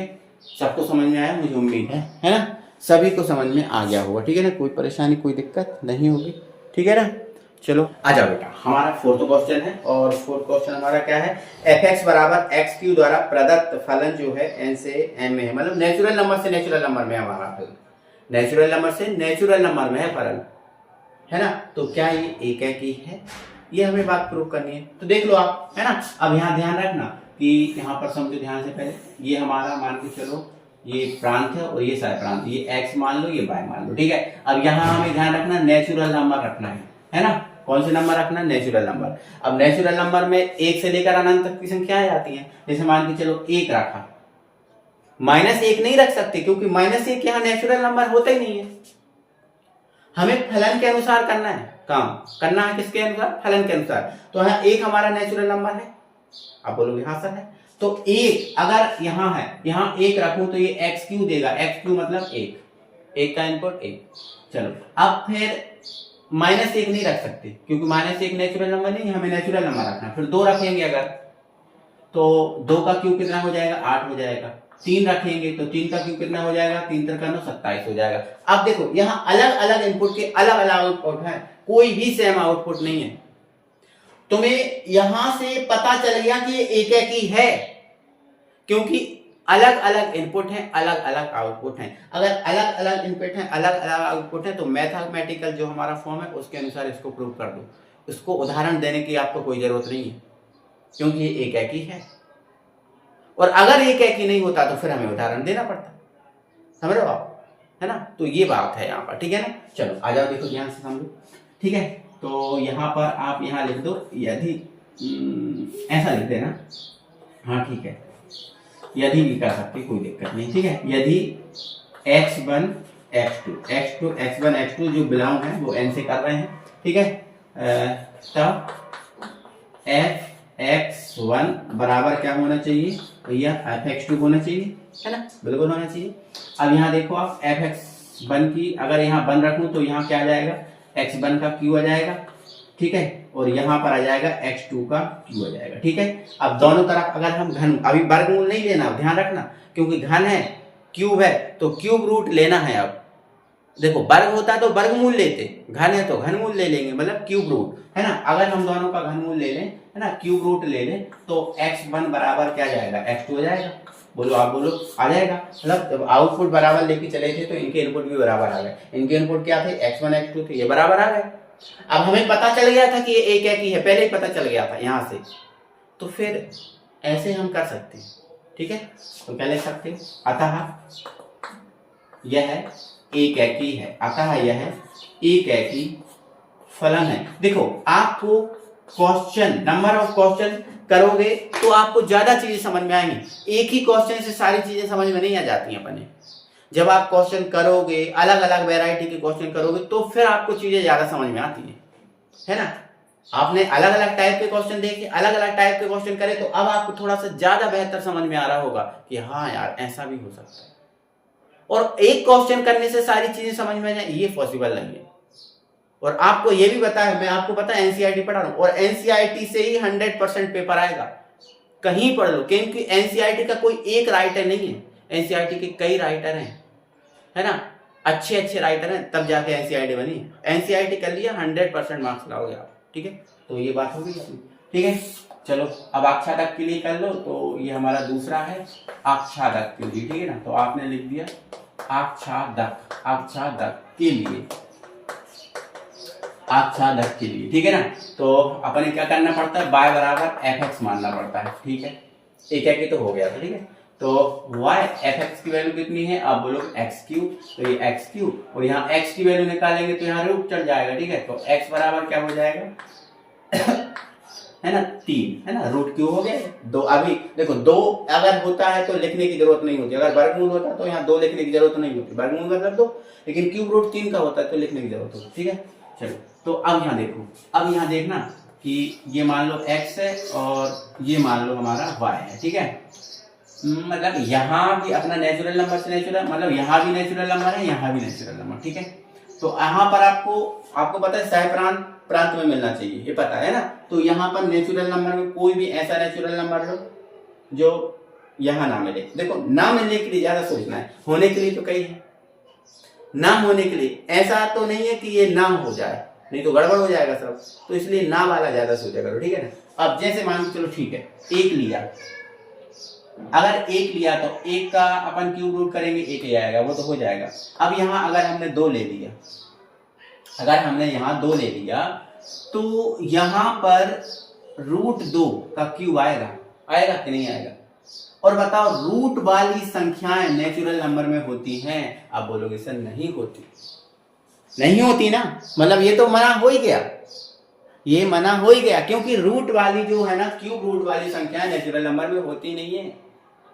होती हैं? आप बोलोगे नहीं है ना, तो बस मना तो हो ही गई। आप ऐसे 3 के लिए करोगे तो भी मना हो जाएगी, ठीक है। यदि y बराबर आपने 2 ले लिया जो बिलोंग कर रहा है n से, ठीक है, तब x बराबर कितना आएगा, रूट 2 का जो क्यूब रूट आएगा, जो है ना 2 का क्यूब रूट आएगा, और 2 का क्यूब रूट जो है ना नेचुरल नंबर में बिलोंग नहीं करता है ना, तो नॉट बिलोंग्स टू n। अतः यह है आच्छादक, पता है यह आच्छादक नहीं है। देखो आच्छादक नहीं है, ये आच्छादक नहीं है। देखो एक ही था, ये हमने बता दिया था, लेकिन आच्छादक नहीं है तो हमने बोल दिया नहीं है ना। ऐसे आप खुद अपने मन से चेक कर सकते हो भाई, कोई दिक्कत परेशानी की बात नहीं है। यहाँ पर आप खुद अपने लॉजिक लगाओ और कर सकते हो। अब देखो 5वां है हमारा, पूर्णांक से पूर्णांक में जा रहा है, चलो ये भी मैं कराता हूँ, है ना। दूसरे का 5वां क्वेश्चन और लास्ट क्वेश्चन है हमारे लिए, ठीक है ना। चलो देखो फलन है हमारा एफ एक्स बराबर एक्स क्यूब, और ये जो फलन है जेड से जेड में जा रहा है। भाई कहानी तो यही अटकी है, क्वेश्चन तो यहीं से डिसाइड होता है, कौन एक है कि है नहीं है, वो यहीं से डिसाइड होता है, यही मेन चीज होती है हमारे लिए, ठीक है। अब यहाँ देखो थोड़ा सा समझ लो पहले उदाहरण के द्वारा। ये आपके लिए मैंने x बना दिया, ये y बना दिया, यहाँ आपको z लेना है और यहाँ भी z लेना है, z से हट के कोई चीज नहीं लेना। और आपको पता है भैया z में -1 आता है, तो अगर यहाँ -1 रखूं तो -1 का क्या होगा, क्यूब, -1 का क्यूब मतलब 1। यहां अगर मैं +1 रखूं तो +1 का क्यूब मतलब कितना, 1। भाई इनपुट अलग अलग लेकिन आउटपुट सेम। भाई एक ही हो ही नहीं सकता, नहीं हो सकता, उदाहरण देके मना कर दो बस, ठीक है। तो यहां पर लिख दो, यदि -1 +1 बिलोंग कर रहे हैं किससे, z से, है ना, बिलोंग कर रहे हैं z से, बिलोंग्स कर रहे हैं किससे, z से, तब जो f-1 और जो आपका f1 है, इनके जो आउटपुट है वो 1 आ गए। देखो सेम आ गए। अब आउटपुट सेम है तो इनपुट भी सेम होने चाहिए, और इनपुट आपको दिख रहे हैं -1 कभी 1 के बराबर नहीं हो सकता, इनपुट सेम कभी हो नहीं सकते, तो यहां लिखना पड़ेगा परंतु -1 नॉट इक्वल +1, ये कभी हो ही नहीं सकता, ठीक है। तो बस नहीं हो सकता, तो लिखो अतः यह है एक है कि, अतः यह एक है कि नहीं है, एक है कि नहीं, फर्क खत्म करो। चलो अब आ जाओ आच्छादक पे, ठीक है, आच्छादक पे आ जाओ। अब यहाँ ध्यान रखना भाई पूर्णांक है, ठीक है। तो y बराबर क्या मानो भाई, f(x) मानो, बहुत बढ़िया, ठीक है। f(x) की वैल्यू कितनी है, आप बोलोगे सर x³ है, और x बराबर क्या जाएगा, रूट y, है ना, यहाँ 3 वाला, ठीक है, मतलब क्यूब रूट आएगा, ठीक है। तो अब यहाँ फिर से आप देखो उदाहरण देके समझा रहा हूं मैं आपको, ठीक है। ये x है और ये क्या है, y, मतलब यहाँ भी z है और यहाँ भी z है, मतलब z हमें दोनों जगह लेना है, क्योंकि फलन हमारा z से z में जा रहा है, ठीक है। तो अब यहाँ ध्यान समझो, यहाँ पर मतलब यहाँ का प्रत्येक अवयव यहाँ होना चाहिए, ठीक है। तो मैंने अगर 2 ही ले लिया तो भैया 2 क्यूब रूट 2 आ जाएगा, और क्यूब रूट 2 तो इसमें होता ही नहीं है, होता है क्या, पूर्णांक में क्यूब रूट 2 नहीं होता है, पूर्ण संख्याएं होती हैं, पूरे नंबर होते हैं, रूट वाली संख्याएं थोड़ी होती हैं, उसमें नहीं होती है ना। तो बस यही मना हो गए, तो बस यही लिख दो, यदि y बराबर 2 है ना, जो बिलोंग कर रहा है किससे, z से, अब z है तो z से बिलोंग कराना, ठीक है, z से बिलोंग कर रहा है, ठीक है। तब x बराबर कितना आ जाएगा, 2 का क्यूब रूट, 2 का क्यूब रूट, जो बिलोंग नहीं कर रहा z से, नहीं कर रहा, नहीं करता, ठीक है। अतः यह है आच्छादक नहीं है, आच्छादक नहीं है, ठीक है ना। तो ये है बातें, ये आपको बातें एक एक समझ में आ रही होंगी, ठीक है ना। तो हमने भाई देखो पहले क्वेश्चन में 2 क्वेश्चन किए और दूसरे क्वेश्चन में कितने किए, 5, तो 5 और 2 7 क्वेश्चन हो गए। देखते हैं भाई हमारा क्वेश्चन नंबर 3 है ना, क्वेश्चन नंबर हमारा 3 है। सिद्ध कीजिए कि f(x) बराबर जो है ना x महत्तम पूर्णांक फलन है। देखो ये जो वर्गाकार ब्रैकेट होता है ना, ये वर्गाकार ब्रैकेट महत्तम पूर्णांक फलन के लिए होता है ना। तो महत्तम पूर्णांक मान, मतलब ये महत्तम पूर्णांक फलन के लिए प्रदर्शित होता है। ये जो वर्गाकार ब्रैकेट है ये क्या है, महत्तम पूर्णांक फलन के लिए लगता है। और महत्तम पूर्णांक फलन क्या होता है, थोड़ा सा उसको समझ लो पहले, ठीक है ना। तो जैसे मान के चलो बेटा, इसके देखो, अगर कोई वास्तविक संख्या हमारे पास x है ना, और हमें इस वास्तविक संख्या x का महत्तम पूर्णांक लेना है, तो ये जो वास्तविक संख्या x के लिए जो महत्तम पूर्णांक होता है, जो वास्तविक संख्या इसके अंदर है, उस वास्तविक संख्या से इसका मान या तो छोटा होता है या इसके बराबर होता है। ध्यान रखना, अगर किसी वास्तविक संख्या का महत्तम पूर्णांक निकालना है तो किसी भी वास्तविक संख्या का जो महत्तम पूर्णांक होता है वो जो भी इसके अंदर संख्या होती है उससे या तो छोटा होगा, देखो ये छोटा वाला साइन लगा है, या ये बराबर होता है, तो या तो छोटा होगा या बराबर होगा। सर अभी बहुत अच्छे समझ में नहीं आया, समझाओ थोड़ा सा। देखो अब ध्यान से, अगर मान लेते हैं ये जो हमें वास्तविक संख्या की जगह मान के चलते हैं 1.2, क्या है 1.2 है, ठीक है, और हमें बोला है कि 1.2 का महत्तम पूर्णांक मान क्या है। मतलब ये जो महत्तम पूर्णांक मान है, आप ये समझो कि महत्तम पूर्णांक मान है हमेशा जो भी इसके अंदर संख्या है उससे या तो ये छोटा मान देगा या उसके बराबर मान देगा, ये हमेशा याद रखना।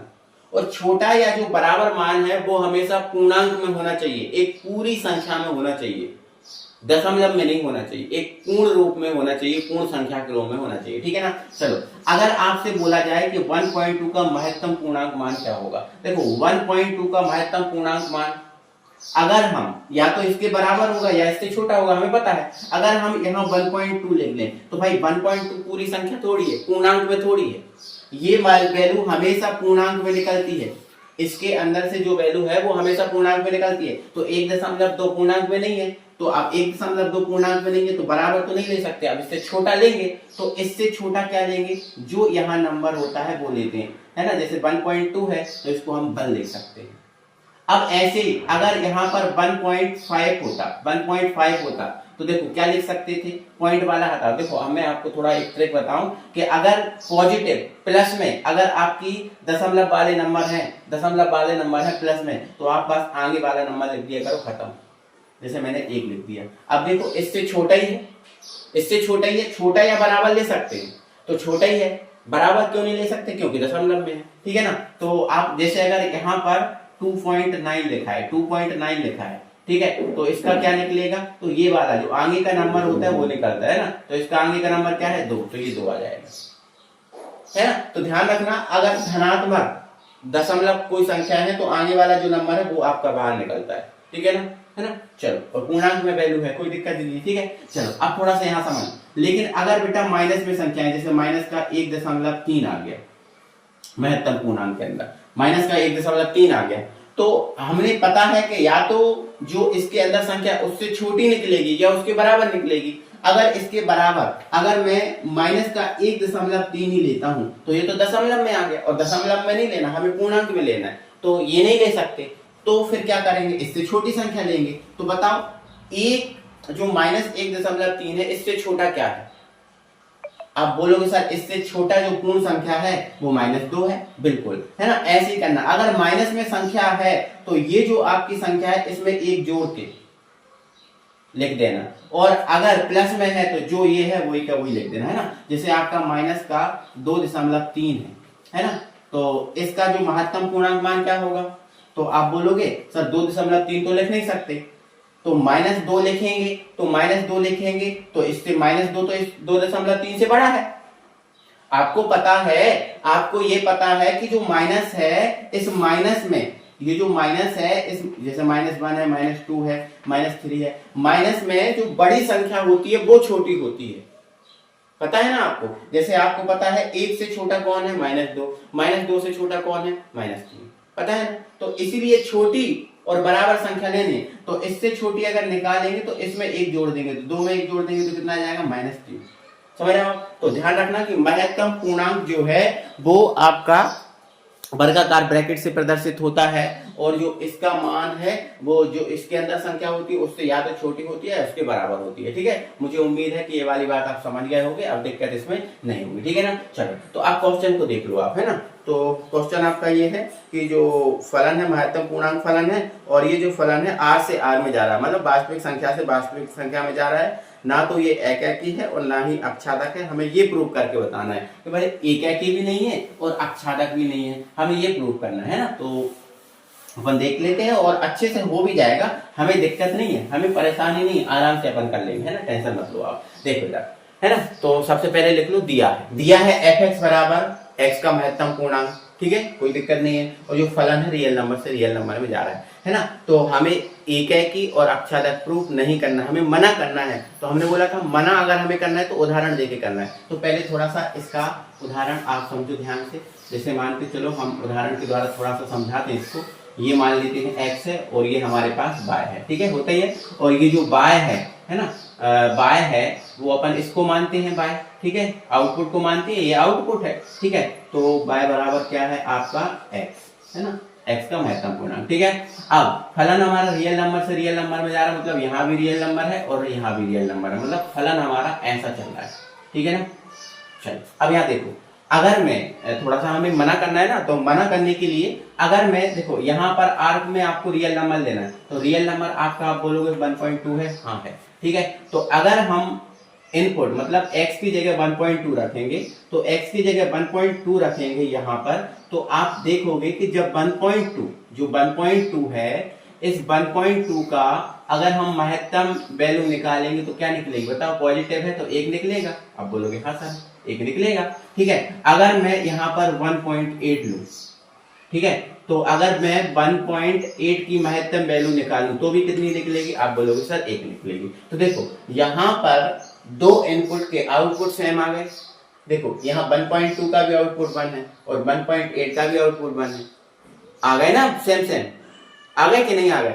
अगर मैं यहाँ पर और भी वैल्यू लूं, जैसे मान के चलो मैंने 1.9 ले लिया, 1 क्या ले लिया 9, तो भी भैया 1.9 के लिए आपका ये बना जाएगा, क्योंकि 1.9 का महत्तम पूर्णांक निकालेंगे बनाएगा, मैंने आपको समझाया है ना। अगर आप कोई नेगेटिव वैल्यू ले लो तो भी उसके लिए सेम हो जाएगा, है ना, मतलब आउटपुट सेम हो गया।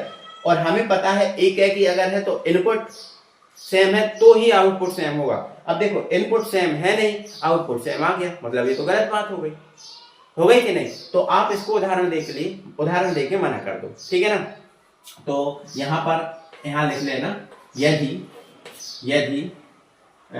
1.2 कॉमा 1.8 बिलोंग्स टू R, मतलब 1.2 और 1.8 है जो बिलोंग टू R कर रहे हैं, R से बिलोंग कर रहे हैं, ठीक है। तो हमने क्या देखा, तो भैया हमने ये देखा कि F1.2 का जो आउटपुट है वो 1 आ गया कि नहीं, तथा जो F1.2 का और 1.8 का आउटपुट भी क्या आ गया, 1 आ गया ना। दो आउटपुट क्या आ गए, सेम आ गए कि नहीं आ गए, आउटपुट सेम आ गए, बस आउटपुट सेम आ गए। अगर आउटपुट सेम है तो इनपुट भी सेम होनी चाहिए, बट देखो आप इनपुट सेम इसके है नहीं, इसका इनपुट है 1.2, इसका इनपुट है 1.8, है ना। तो यहाँ लिख दो F1.2 बराबर F1.8 बराबर क्या है 1।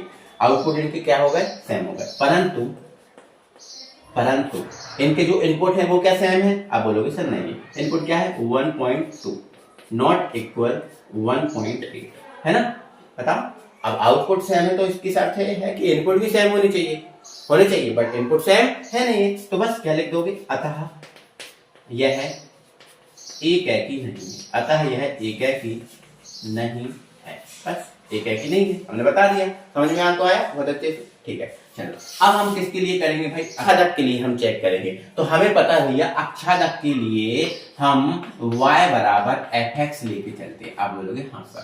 अब fx की वैल्यू क्या है, ये है, तो y बराबर क्या आ गया आपका भैया, y बराबर आ गया x का महत्तम पूर्णांक, ठीक है। अब यहाँ x निकालने के चक्कर में मत पड़ना, ठीक है, क्योंकि आपके लिए दिक्कत होगी, है ना, और ना ही आप निकालना और ना ही परफेक्ट तरीके से निकलता भी, ठीक है, तो आपको नहीं निकालना। अब मैं थोड़ा यही समझाऊंगा, है ना, ध्यान से अच्छे से समझना आप, है ना, उदाहरण देके मैं समझा रहा हूँ। अब देखो ध्यान से, आपको पता है हमारा जो फलन है वो महत्तम पूर्णांक फलन है, अब इसका मतलब क्या है, महत्तम पूर्णांक फलन है, इसका मतलब ये है कि यहाँ पर आप रियल नंबर में कुछ भी रखो, ये हमेशा पूर्णांक वैल्यू देगा, मतलब अगर आप इनपुट कुछ भी रखो ये हमेशा पूर्णांक वैल्यू देगा। अब अगर मैं आपसे बोलूं, अब अगर आपसे बोलूं, थोड़ा मैं यहां समझाऊंगा, मैं अगर आपसे इतना बोलता हूं, देखना मैं अच्छे से यहाँ एक बना ले रहा हूं फिर समझाऊं। देखो ये x है और ये क्या है हमारा y, ठीक है। ये भी रियल नंबर रख सकता है, ये भी रियल नंबर, ठीक है। अब इसमें रियल नंबर तो है लेकिन ऐसे रियल नंबर है जो हमेशा पूर्णांक में हो, क्योंकि फलन ही हमारा ऐसा है कि ये हमेशा पूर्णांक वैल्यू देगा। अगर मैं आपसे बोल दूं कि √3 दे दे, तो √3 देगा क्या? √3 ये आपका जो फलन है वो देगा क्या? आप बोलोगे सर नहीं देगा। क्यों? क्योंकि √3 पूर्ण संख्या नहीं है और ये महत्तम पूर्णांक फलन हमेशा पूर्ण संख्या देता है और √3 तो सर पूर्ण संख्या है ही नहीं है। मतलब आप कहना चाहते हो इसका जवाब है वो यहां नहीं। हाँ, इसका जवाब यह नहीं क्योंकि ये पूर्णांक नहीं। अब मुझे बताओ क्या जो √3 है वो रियल नंबर नहीं है? आप बोलोगे हाँ सर है, रियल नंबर तो है। क्या रियल नंबर, इस रियल नंबर का जवाब यहां है? आप बोलोगे सर नहीं है। क्यों? क्योंकि हमारे क्वेश्चन के अनुसार तो जवाब उसी का है जो पूर्णांक में है। अगर यहां 1 है तो इसका जवाब है, अगर यहां 2 है तो इसका जवाब है, लेकिन अगर कोई अपूर्ण संख्या आ गई तो उसका जवाब यहां नहीं है। और हमें पता है आच्छादक तो वही होता है, आच्छादक वही होता है जिसका यहां जो है उसका आंसर यहां मिल जाए। मतलब सह प्रांत का जो प्रतिचित्रण अगर प्रांत में है तो ही वो आच्छादक होगा, वरना नहीं होगा। तो हमें पता है 1 का आंसर इधर है, 2 का आंसर इधर है, क्योंकि ये 1 और 2 पूर्णांक है और ये पूर्णांक मान देता है, लेकिन √3 का आंसर इधर नहीं है। अगर मैं भैया यहां पर 1/2 ले लूं तो 1/2 पूर्णांक नहीं है और तो 1/2 का भी आंसर यहां नहीं होगा, क्योंकि 1/2 पूर्णांक है नहीं, इसका भी आंसर नहीं है, बट रियल नंबर तो है। समझ रहे हो आप बात को? थोड़ा सा ध्यान से अच्छे से समझना पड़ेगा भाई, है ना। तो हम कह देंगे कि भाई आच्छादक नहीं है। तो अंत में थ्योरी देके आप मना कर दो, थ्योरी से भी आप मना कर सकते हो, कोई दिक्कत नहीं है। तो मैं लिखूंगा अंत में, क्या लिखूंगा? अतः सह प्रांत, ये सह प्रांत है ना, अतः सह प्रांत के प्रत्येक अवयव का प्रतिचित्रण, सह प्रांत के प्रत्येक अवयव का प्रतिचित्रण प्रांत में उपस्थित नहीं है, नहीं, इसीलिए फलन आच्छादक नहीं है, ठीक है ना। इसलिए फलन आच्छादक भी नहीं है। समझ में आपको आया? थोड़ा सा जिसको समझ में आया वो एक बार फिर से देख लेना, थोड़ा सा अच्छे से, ध्यान से, अच्छे से, बहुत अच्छे से समझना, क्योंकि ये बहुत बारीक की चीजें है भैया, है ना, बहुत बारीक की चीजें है। संख्याओं का नॉलेज होना भी बहुत जरूरी है और संख्याओं का नॉलेज नहीं हुआ तो भी दिक्कत है, ठीक है ना। चलो बढ़ते हैं अगले क्वेश्चन पे। भाई हमारा चौथा क्वेश्चन देखो और फोर्थ क्वेश्चन है हमारा, सिद्ध कीजिए कि जो f(x) बराबर x का मूड मतलब मापांक, ठीक है, मतलब हमारा ये मापांक फलन है। अब समझ रहे हो, अभी महत्तम पूर्णांक फलन था, अब ये मापांक फलन है, ठीक है। और ये फलन है r से r में जा रहा है, मतलब रियल नंबर से रियल नंबर में जा रहा है। ना तो ये एकाकी है और ना ही आच्छादक है, हमें ये प्रूव करना है। ना तो एकाकी है और ना ही आच्छादक, ये प्रूव करना है, ठीक है। जहां जो मूड x है वो x यदि धन या शून्य है, मतलब धन या शून्य, ऋणात्मक तो होता ही नहीं है। और आपको भी पता है कि जो मूड है वो कभी ऋणात्मक वैल्यू देता ही नहीं है, इसमें से हमेशा धनात्मक वैल्यू निकलती है, ऋणात्मक वैल्यू कभी नहीं निकलती, ठीक है ना। तो थोड़ा सा उदाहरण समझना, जैसे मान के चलो ये हमारे पास x है और ये हमारे पास y है, और y बराबर क्या है भैया, ये मूल x, ठीक है। इसको अपन x मान लेते हैं और इसको आउटपुट को हम y मान लेते हैं, ठीक है ना। अब देखो ये भी, यहाँ भी रियल नंबर है और यहाँ भी रियल नंबर, ठीक है। अब ये पता चल गया कि यहाँ रियल नंबर, यहाँ भी रियल। देखो अब आपको पता है 1, ऐसा बोलूं कि जैसे -1 है, आप बताओ -1 रियल नंबर है? आप बोलोगे हाँ सर। अगर हम इस -1 को इसके अंदर रखें तो आपको पता है ये जो मोड है ये तो हमेशा प्लस वाली वैल्यू देता है, नेगेटिव वैल्यू तो देता ही नहीं है ये। तो अगर -1 इसके अंदर रखूं तो ये हमें +1 देगा, और अगर इसके अंदर +1 रखूं तो भी आपको 1 देगा ये। बोलो गलत बात है क्या? मैं गलत कह रहा हूं क्या? आप बोलोगे सर नहीं, गलत नहीं कह रहा हूं, आप एकदम सही कह रहे हो। -1 रखूंगा अगर इसके अंदर तो भी +1 आएगा, और +1 रखूंगा तो भी +1 आएगा। मतलब भैया इसके आउटपुट तो सेम हो गए, और आउटपुट सेम हो गए बट इनपुट सेम नहीं है। इनपुट सेम है, आउटपुट सेम है तो चलेगा, एक ही होगा। लेकिन इनपुट सेम नहीं है, आउटपुट सेम हो गए। एक चीज तो बराबर हो गई, एक चीज नहीं हो गई बराबर, मतलब वो एक ही नहीं है, वो बहु एक ही है, एक ही नहीं है। तो हमें तो सिद्ध करना था कि ये एक ही ना हो, बस तो कर देंगे। ठीक है, तो यहां पर पहले तो लिख देना यदि वो -1 +1 बिलोंग्स टू R, मतलब ये R से बिलोंग कर रहे हैं। ठीक है, तब जो f-1 है इसका आउटपुट कितना है, 1 है ना, तथा जो f+1 है उसका भी आउटपुट क्या है, 1 है। दोनों आउटपुट क्या हो गए, सेम हो गए, तो आउटपुट सेम हो गए, इनपुट सेम नहीं है। ठीक है, तो क्या लिख दोगे, अतः f-1 बराबर f+1, इनके आउटपुट क्या है, सेम आ गए, परंतु आउटपुट सेम आ गए। अब परंतु क्या जो इसके अंदर इनपुट है -1 है वो आपका +1 के बराबर है, आप बोलोगे सर नहीं। ठीक है, परंतु -1 नॉट इक्वल +1। ठीक है, इसलिए फलन एक ही नहीं है। बस खत्म करो, हमने समझा दिया। ठीक है ना, चलो अब आ जाओ, इधर आ जाओ, अक्षादक के लिए बात कर लो। देखो अक्षादक के लिए हम y बराबर क्या मान के चलते हैं, fx मान के चलते हैं। ठीक है सर, है ना। अब y fx का मान कितना है, तो आप बोलोगे सर fx का मान mod x है। अब यहाँ एक बात और समझना, देखो एक बात यहाँ पर ध्यान से यहाँ समझना है कि ये हमारा जो फलन है यहाँ पर केवल पॉजिटिव वैल्यू देगा, केवल पॉजिटिव, जैसे +1 है ना, +2 है, +3 है, +4 है, ये हमेशा पॉजिटिव वैल्यू देगा। लेकिन अगर मैं यहाँ कोई नेगेटिव वैल्यू रख दूं तो नेगेटिव वैल्यू का यहाँ जवाब है, आप बोलोगे सर नहीं है, क्योंकि हमारा फलन ही ऐसा है कि यहाँ पॉजिटिव वैल्यू ही देगा, यहाँ पॉजिटिव वैल्यू ही देगा, नेगेटिव वैल्यू देगा ही नहीं, है ना। लेकिन अगर मैं यहाँ नेगेटिव वैल्यू रख दूं तो इसका आंसर है। अब बोलोगे सर नेगेटिव वैल्यू क्यों रखोगे आप, क्योंकि रियल नंबर में तो नेगेटिव वैल्यू भी आती है भाई, आती है कि नहीं। अब बोलोगे हाँ सर, तो अक्षादक के लिए क्या शर्त होती है कि सह प्रांत जो है वो प्रांत में होना चाहिए, सह प्रांत है वो प्रांत में होना चाहिए। अब जरूरी थोड़ी है कि हम इसके अनुसार जो है ना पॉजिटिव वैल्यू ही लें, रियल नंबर में पॉजिटिव वैल्यू आती है वो एक अच्छी बात है, लेकिन इसके अनुसार थोड़ी ना चलना है, हमें नहीं करना है तो नहीं के अनुसार भी तो चलना है। तो रियल नंबर है तो रियल नंबर में तो माइनस वाले भी आते हैं भाई। हाँ ठीक है, चलो देखना समझना। अब यहाँ जैसे मान के चलो ये x है और ये हमारे पास y है, ठीक है, ये y, ये हमारे पास mod x, ठीक है, ये हमेशा पॉजिटिव वैल्यू को एक्सेप्ट करता है, ये पॉजिटिव वैल्यू को एक्सेप्ट करता है, ठीक है। बट इसमें रियल नंबर है, इसमें भी रियल नंबर है, बट हम ये जो फलन है फलन के अनुसार यहाँ पॉजिटिव वैल्यू आने चाहिए, ठीक है, लेकिन जरूरी नहीं है कि पॉजिटिव हो। जब हम अक्षादक के लिए कर रहे हैं तो अक्षादक के लिए -2 भी तो होना चाहिए, -2 भी तो आ सकता है रियल नंबर में, क्योंकि रियल नंबर में तो -2 भी आता है, -3 भी आता है, -4 भी आता है ना। लेकिन -2, -3, -4 अगर ये वैल्यू आ गई तो इसका प्रतिचित्रण यहां नहीं है, क्योंकि -2 हमारा फलन दे रही है और -2 रियल नंबर में आता है।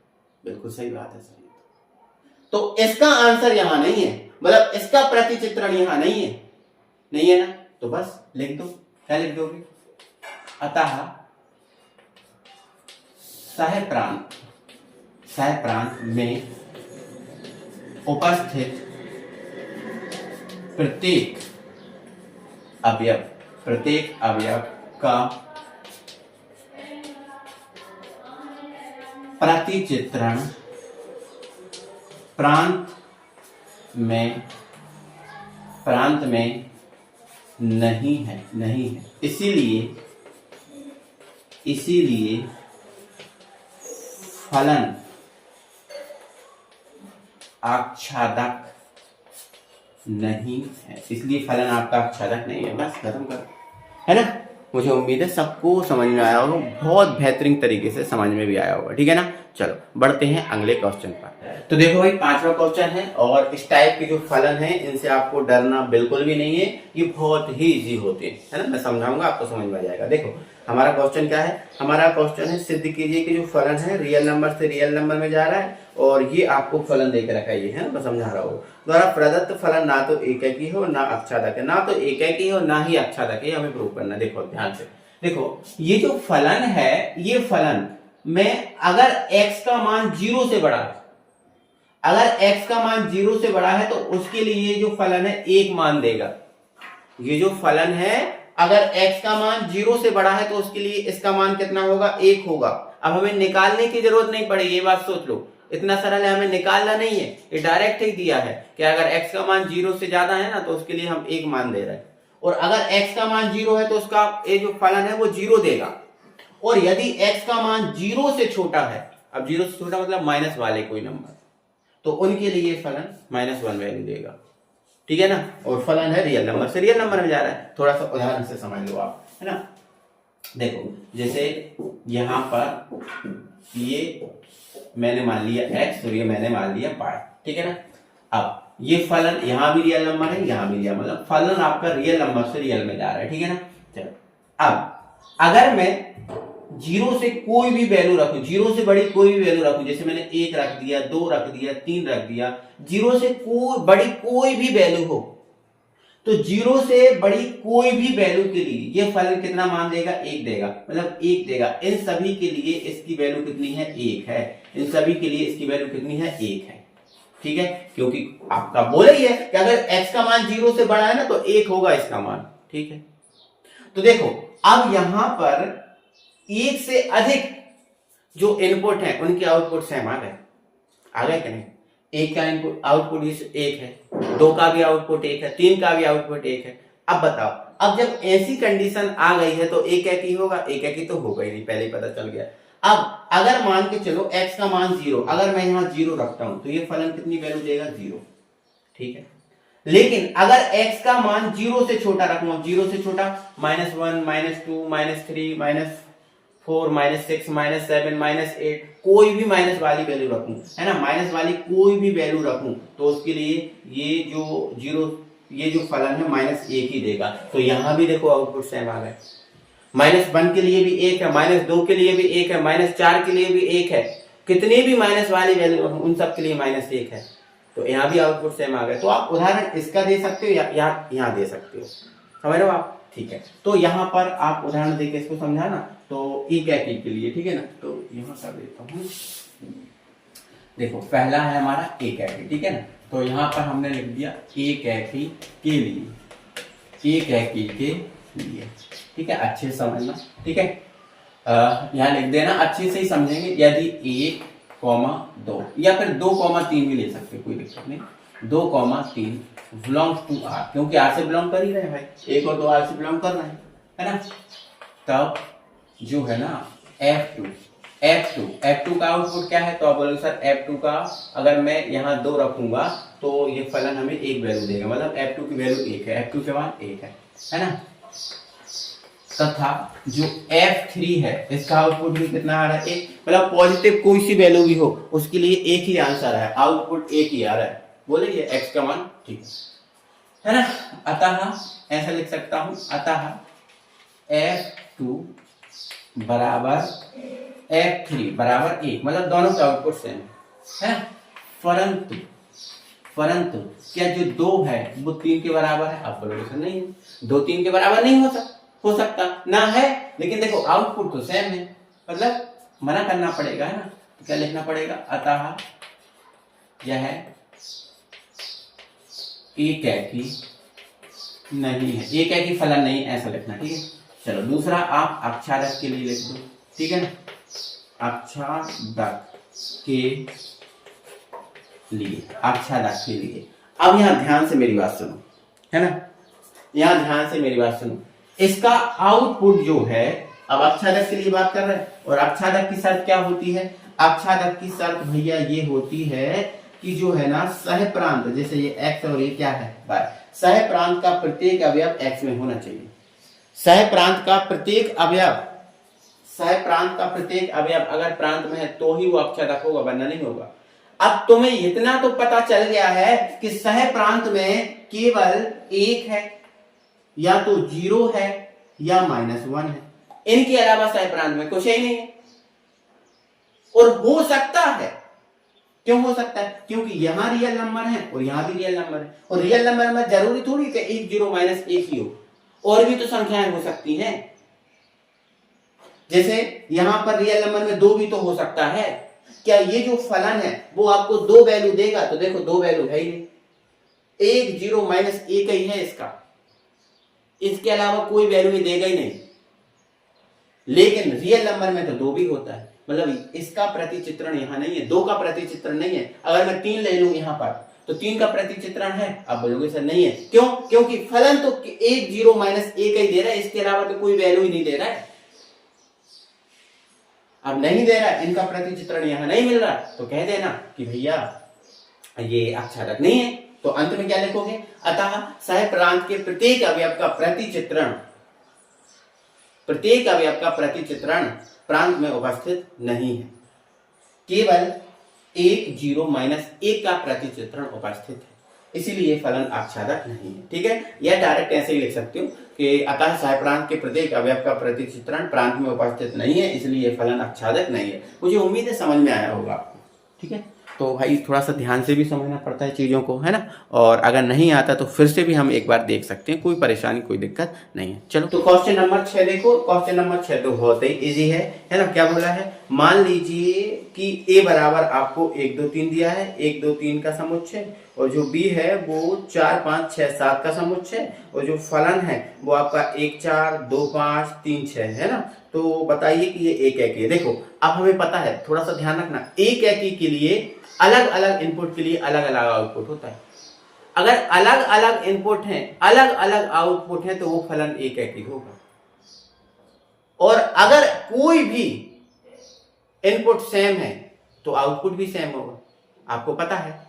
अब यहां पर देखो आप ध्यान से, हमारे पास इनपुट है 1 2 3 और आउटपुट है 4 5 6 7। ठीक है, और फलन ये है। तो देखो input 1 output 4, input 2 output 5, input 3 output 6। क्या कोई भी इनपुट सेम है? नहीं। क्या कोई भी आउटपुट सेम है? आप बोलोगे सर नहीं।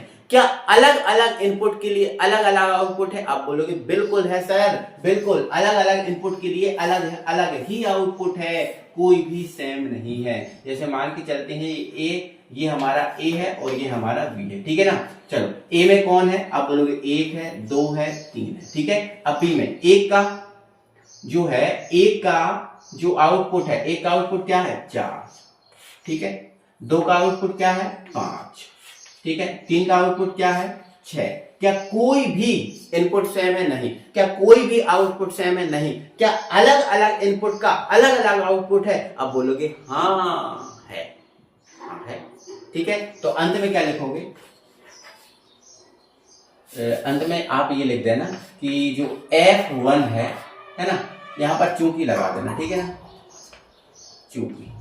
ठीक है, चलो चूंकि F1 बराबर कितना है? 4 है, और F2 बराबर क्या है? 5 है, और F3 बराबर कितना है? 6 है। मतलब सबके अलग अलग इनपुट अलग अलग आउटपुट, कोई भी चीज सेम नहीं आ रही। ठीक है, तो है ना, इसमें ऐसा लिख देना, इसमें प्रत्येक इनपुट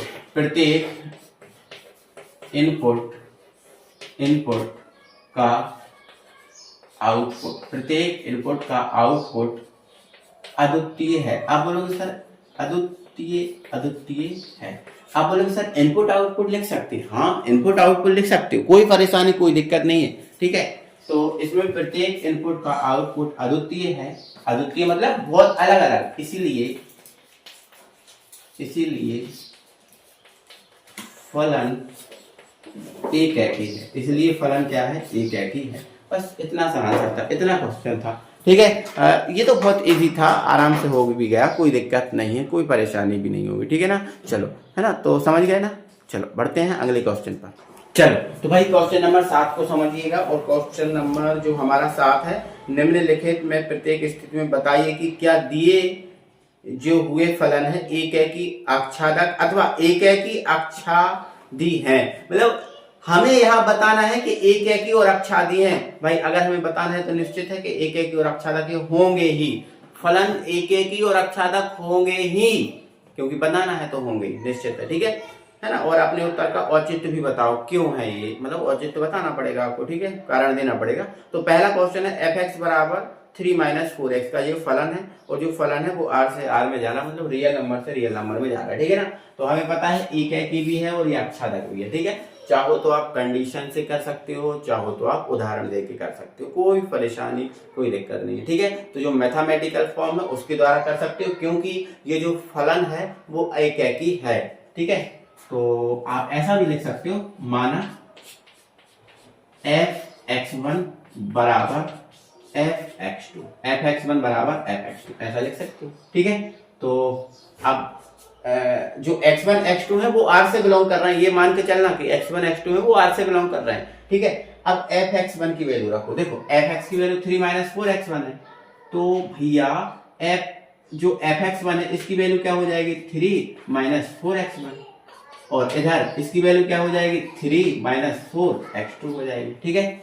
चल तो देखो यहाँ 3 प्लस का है, यहाँ 3 प्लस का, ये तो कट ही जाएंगे, ठीक है। तो ये बचेगा -4x1 बराबर -4x2। देखो माइनस से माइनस भी कट गया और 4 से 4 भी कट गया, मतलब x1 बराबर क्या आ गया, x2 आ गया। देखो आउटपुट बराबर थे तो इनपुट बराबर आ गए, आ ही गए हैं तो बस लिख लो। अतः अतः अतः यह है एक एकी फलन है, एक एकी फलन है, बस, ठीक है, बस हो गया। अब एक एकी हो गया हमारा। अब दूसरा अक्षादक के लिए करना है प्रूफ, किसके लिए, अक्षादक के लिए, ठीक है ना। तो ध्यान रख लो, तो ये हमारा दूसरा है, और यहाँ लिख देना अक्षादक, ठीक है, अक्षादक के लिए, अक्षादक के लिए, ठीक है। देखो अब अक्षादक के लिए, अब अक्षादक के लिए y बराबर हमें क्या मानना पड़ता है, आप बोलोगे सर f(x) मानना पड़ता है, और f(x) का मान क्या है, तो आप बोलोगे y बराबर 3 - 4x, ये है सर, ठीक है। अब यहाँ से x की वैल्यू निकालनी पड़ती है हमें, हाँ, क्योंकि अक्षादक है तो फिर हमें ज्यादा नहीं करना, हमें मैथमेटिकल फॉर्म के द्वारा आराम से कर देना, ठीक है। तो 3 - 4x, तो 4x को ले जाओ इधर, y को इधर ले जाओ, ठीक है। तो ये 4x जब इधर जाएगा तो पॉजिटिव हो जाएगा, और y जब इधर जाएगा तो 3 - का y हो जाएगा, ठीक है। x का मान निकालूंगा तो 3 - का y बटे में कितना आ जाएगा, 4 आ जाएगा, है ना, क्योंकि 4 को बटे में ले जाएंगे, तो ये x, ठीक है। तो y का आप ऐसा कोई भी मान रखो जो x में उपस्थित हो। देखो हमें पता है, थोड़ा मैं इसका एग्जांपल यहाँ समझा रहा हूँ, ठीक है। देखो ये हमारे पास x है और ये हमारे पास y है, ठीक है। तो यहाँ फलन जो है ना रियल नंबर है, और यहाँ भी रियल नंबर है ना, मतलब यहाँ रियल नंबर ही है और यहाँ भी रियल नंबर है, ठीक है। तो आप यहाँ पर ऐसी कोई भी वैल्यू रखो जो यहाँ उपस्थित हो, यहाँ उपस्थित हो। तो जैसे मान के चलो मैंने y का मान 2 रख दिया, है ना, तो y का मान 2 रख दिया, तो 3 में से 2 घटेगा 1/4 आएगा, और 1/4 यहाँ भी होगा, क्योंकि 1/4 रियल नंबर में होता ही है, ठीक है। तो यहाँ पर आप y की कोई भी वैल्यू रखो, यहाँ उपस्थित जरूर होगी, क्योंकि यहाँ भी सारे रियल नंबर है और यहाँ भी रियल नंबर है, कोई भी वैल्यू रखो। जैसे मान के चलो मैंने -2 ही रख दिया। अब देखो -2 के लिए हमने किया है आगे अक्षादक प्रूफ नहीं होता -2 के लिए, अगर लेकिन y की जगह हमने -2 रख दिया तो माइनस माइनस प्लस हो जाएगा, और प्लस हो जाएगा तो इसमें जुड़ेगा तो पॉजिटिव ही वैल्यू आएगी, है ना, मतलब माइनस वैल्यू यहाँ आएगी नहीं, कोई दिक्कत नहीं है ना। मतलब जैसे माइनस वैल्यू, अगर माइनस वाली वैल्यू यहाँ रखेंगे तो यहाँ प्लस वाली वैल्यू आएगी, तो आयोटा से भी हम दूर हैं, आयोटा भी नहीं आ सकता यहाँ पर, है ना, तो आयोटा भी नहीं आ सकता। तो बस अंत में एक लाइन लिख देना, अतः सहप्रांत के प्रत्येक अवयव का जो प्रतिचित्रण है वो आपका प्रांत में उपस्थित है, इसलिए फलन आच्छादक है, ठीक है। मैं लिख दे रहा हूं, क्या लिख दूं, अतः सहप्रांत के प्रत्येक अवयव का प्रतिचित्रण प्रांत में उपस्थित है, इसीलिए फलन आच्छादक होगा, ठीक है ना। बस हो गया है ना। तो ये 7वें का पहला क्वेश्चन हो गया है ना। तो भाई मैं प्रत्येक क्वेश्चन आपके लिए करा रहा हूं, लेकिन एक क्वेश्चन आपको होमवर्क में जरूर दूंगा, ठीक है। वो क्वेश्चन है आपका ये वाला दूसरा। 7वें का जो दूसरा क्वेश्चन है वो आपको करना है, ठीक है। ये भी आच्छादक है और एकाकी है, दोनों है। तो बस ऐसा ही लिखना है, कोई दिक्कत नहीं है, कोई परेशानी नहीं है। थोड़ा सा ऐसा आपको समझा के लिख लेना, ठीक है।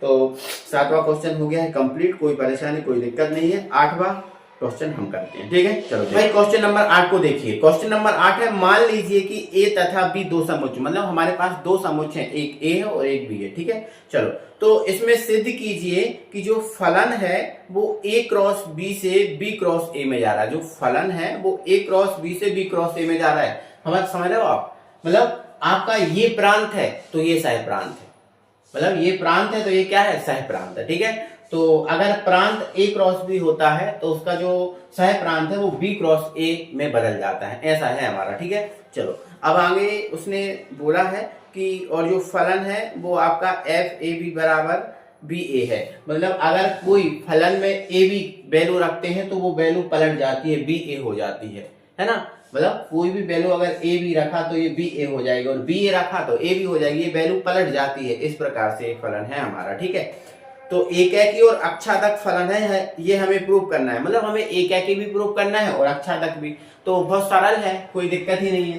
मतलब आपको पता है एकाकी अगर ये है, कैसा है बेटा, एकाकी, तो हम कंडीशनल फॉर्म में करेंगे, है ना। एकाकी के लिए, एकाकी के भाई हमें पता है कि ये फलन एकाकी है क्वेश्चन के अकॉर्डिंग, ठीक है।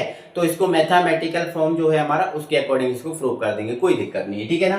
तो हम यहाँ ये मान लेंगे कि जो ए बी है वो बिलोंग कर रहे हैं किससे भैया, ए क्रॉस बी से, ठीक है। किससे कर रहे हैं भैया, ए क्रॉस बी से, क्योंकि हमारा ये प्रांत है, इससे बिलोंग करना चाहिए, ठीक है। तो ये इससे बिलोंग कर रहे हैं, ठीक है। तब यदि लिख देना, यदि ए और जो बी है वो बिलोंग कर रहे हैं ए क्रॉस बी से, तब क्या हो जाएगा भैया, तब हमें क्या करना पड़ता है, फलन A1 B1, A1 B1 बराबर फलन B1 A1, ठीक है।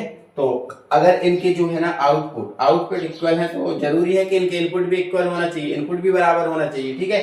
तो भाई इनके आउटपुट तो अभी इक्वल दिख रहे हैं। अब इनके इनपुट बराबर है क्या, देखो तो ये A1 B1 है ना। और यहां से हमें क्या प्राप्त होगा, यहां से प्राप्त होगा भैया B1 और A1, B1 और A1 प्राप्त होगा कि नहीं होगा, आप बोलोगे हाँ सर होगा, ठीक है। तो बताओ ये बराबर होंगे, बिल्कुल, है ना। आपको पता है ये बराबर होंगे। जैसे मान के चलो मैंने लिख दिया 3 क्रॉस 2, है ना, और मैंने लिख दिया 2 क्रॉस 3, बताओ ये बराबर होंगे कि नहीं, आप बोलोगे हाँ सर होंगे, क्योंकि 3 दूनी 6 और 3 दूनी 6 ये बराबर होते ही हैं, है ना। तो ये चीज बराबर आ गई है, बस बराबर आ गई है। देखो आउटपुट बराबर है तो इनके इनपुट भी बराबर होने चाहिए, तो इनपुट बराबर आ गए हैं, ठीक है। अतः क्या कर लिख दोगे, अतः यह एकाकी फलन है, ठीक है। जगह है क्या, एक बार मैं देख ले रहा हूँ, हाँ है जगह, कोई दिक्कत नहीं है, ठीक है। अतः यह है एकाकी फलन है, अतः यह एकाकी फलन, कोई प्रॉब्लम नहीं, कोई दिक्कत नहीं, है ना। ऐसा है हमारा, है ना। तो अगर कोई चीज हमें पता चल जाती है ना ये है, तो बस ये मैथमेटिकल फॉर्म लगाओ और उसको प्रूव कर दो, ठीक है ना। चलो अब दूसरा अक्षादक के लिए बात करें, ठीक है।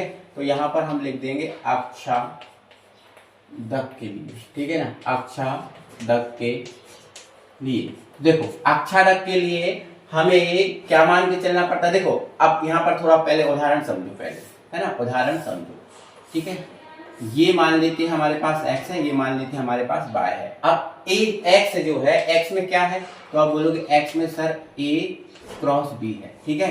अच्छा y में क्या है, तो y में बोलोगे सर b क्रॉस a है। देखो ये आपका प्रांत है और ये आपका सह प्रांत है, ये प्रांत है और ये सह प्रांत है, ठीक है। मतलब यहां से यहां जाते हैं तो वैल्यू उल्टा हो जाती है, और यहां से यहां जाते हैं तो वैल्यू उल्टा हो जाती है, ठीक है ना। तो इसमें अपन ऐसे अब लेना है जो b क्रॉस a के फॉर्म में हो, है ना। तो यहाँ पर अगर हम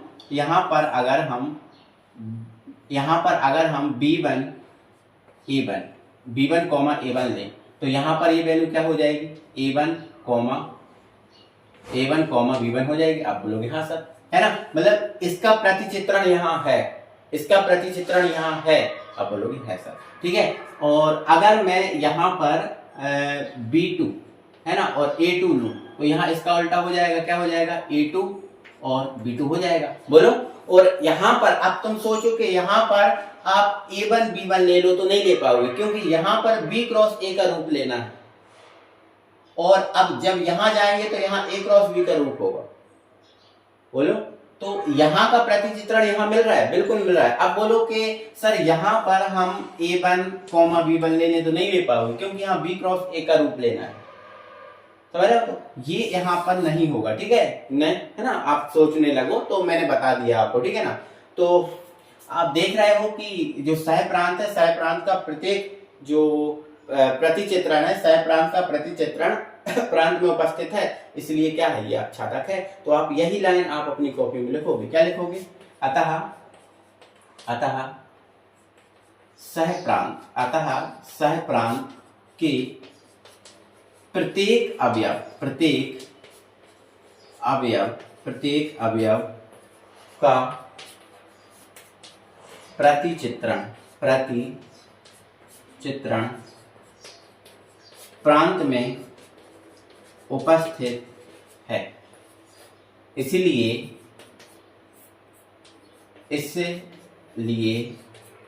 यह आच्छादक है, ठीक है ना। यही इसलिए यह आच्छादक है। ओके, तो ये है बात, है ना। मुझे उम्मीद है सबको समझ में आ गया होगा, दिक्कत नहीं। मतलब अब आप इतने क्वेश्चन कर चुके हो तो फिर तो ये चीजें आसान लगने लगी होंगी, कोई परेशानी कोई दिक्कत नहीं है, ठीक है। बढ़ते हैं क्वेश्चन नंबर 9 पर। नंबर हमारा 9 है। मान लीजिए कि समस्त जो n है, जो स्मॉल n है, वो बिलोंग कर रहा है n से, ठीक है।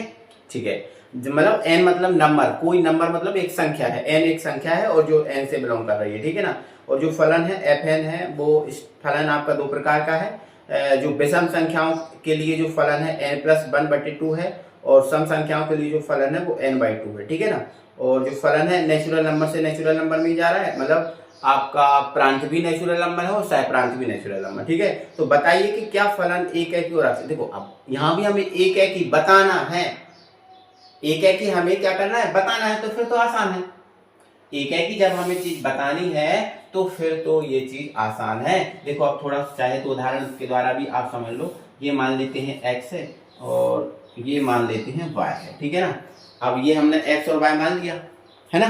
तो अगर अब यहाँ ध्यान रखना, अगर हम यहाँ सम रखेंगे, अगर हम कोई विषम संख्या रखेंगे तो इसके लिए फलन हमारा ये रहेगा, ठीक है ना। तो जैसे मान के चलो हमने एक रखा, हमने क्या रखा भाई, एक रखा, तो एक रखेंगे यहाँ, तो ये आपका आ जाएगा एक सेकंड, ये मैं यहाँ पर रख के बता दूं, ठीक है। अगर मैंने यहाँ एक रखा, ठीक है, क्या रखा, एक, ठीक है। तो एक के लिए फलन हमारा ये है, तो हमारे लिए एक रखेंगे तो ये वैल्यू होगी ए, है ना। तो 1+1/2 मतलब 2/2, 2/2 मतलब आपका एक वैल्यू हो जाएगी, आउटपुट आपका क्या आएगा, एक होगा, ठीक है। चलो, और अगर हमने 2 रखा, अब 2 रखा तो दो सम है, सम के लिए हमारा ये है, तो अगर हम तो इसमें रखेंगे, है ना। तो f2 के लिए हमारे ये इसमें रखा जाएगा, है ना। तो 2/2, तो ये भी तो भैया एक आ गया यार, है ना। मतलब दो वैल्यू सेम आ गई, मतलब एक के लिए भी आउटपुट एक आ गया और 2 के लिए भी आउटपुट एक आ गया, ऐसा हो गया। मतलब ये एक है कि नहीं हो सकता, आउटपुट समान है लेकिन इनपुट समान नहीं है ना। आउटपुट देखो समान आ गया लेकिन इनपुट समान नहीं आ रहा ना, मतलब ये एक है कि तो हो ही नहीं सकता, नहीं हो सकता ना एक है कि, क्योंकि हम तो ये सोच रहे थे एक है कि होगा, बट नहीं हो सकता। देखो ये चीज हो गई, है ना। तो थोड़ा सा ये चेक भी करना हमें जरूरी होता है, ठीक है ना। तो यहाँ पर हमने चेक कर लिया, तो अब हम इसको, ये हमारा जो फलन है वो कहाँ से, नेचुरल नंबर से नेचुरल नंबर में जा रहा है, देखो जा रहा है ना। ये भी नेचुरल नंबर है, ये भी नेचुरल नंबर है ना, तो ये सब कोई दिक्कत नहीं, ठीक है। लेकिन आउटपुट सेम आ गया इसलिए हमें दिक्कत हो गई, ठीक है। तो हम क्या लिख देंगे, एक एकी के लिए, तो यहाँ लिखेंगे हम एक एकी के लिए, एक एकी के लिए, ठीक है ना, एक एकी के लिए, ठीक है। तो एक एकी के लिए हमने देखा कि भाई f1 की जो वैल्यू है वो भी 1 आ गई है ना। और जो f2 है इसकी वैल्यू भी कितनी आ गई है, 1 आ गई है, ठीक है।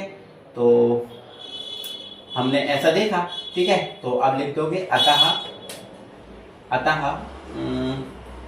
f1 बराबर क्या हो गया भैया, f2 बराबर कितना है, 1, मतलब इनके आउटपुट क्या आ गए, सेम आ गए, 1 आ गए। परंतु 1 बराबर 2 है क्या, बताओ, या ए देखो जब आउटपुट सेम है तो इनपुट सेम होना चाहिए ना, बिल्कुल होना चाहिए। बट देखो इनके आउटपुट तो सेम है, इनपुट सेम नहीं है, ठीक है, क्या लिख दोगे, इसीलिए फलन एक है कि नहीं है, ठीक है ना, एक है कि नहीं है, एक है कि नहीं। तो फलन हमने ये चेक करके बता दिया कि एक है कि तो नहीं है। अब एक है कि फलन नहीं है, क्या ये आच्छादक है, वो हमें चेक करना है, तो आ जाओ वो भी चेक कर लेते हैं। मैं उदाहरण के द्वारा समझा रहा हूँ आच्छादक के लिए, उसको थोड़ा सा समझो ध्यान से, ठीक है। ये हमारा नेचुरल नंबर है, ये भी हमारा नेचुरल नंबर है, मतलब यहाँ नेचुरल नंबर ही रखा सकते हैं और यहाँ भी नेचुरल नंबर होने चाहिए, ठीक है ना। चलो अब अगर हमने नेचुरल नंबर एक रखा, ठीक है, तो एक क्या है हमारा विषम है, तो विषम के लिए वैल्यू यहाँ पर होगी, तो एक प्लस एक कितना हो जाएगा, तो दो में दो का भाग लाया जाएगा एक, मतलब आपको प्रतिचित्रण मिल जाएगा। अगर हमने दो रखा तो दो हमारा क्या है, सम है, तो इसमें रखाएगा तो 2/2 मतलब 1 आ जाएगा, ठीक है। अब दो का प्रतिचित्रण भी है, एक का भी प्रतिचित्रण है। अब ये डिपेंड नहीं करता, अब यहाँ हमें वो, यहाँ पर हमें ये नहीं देखना कि इनपुट तो सेम आ रहा है, नहीं, हमें उससे मतलब ही नहीं है, बस यहाँ का प्रतिचित्रण यहाँ होना चाहिए। आच्छादक के लिए ये शर्त होती है कि यहाँ का प्रतिचित्रण यहाँ हो।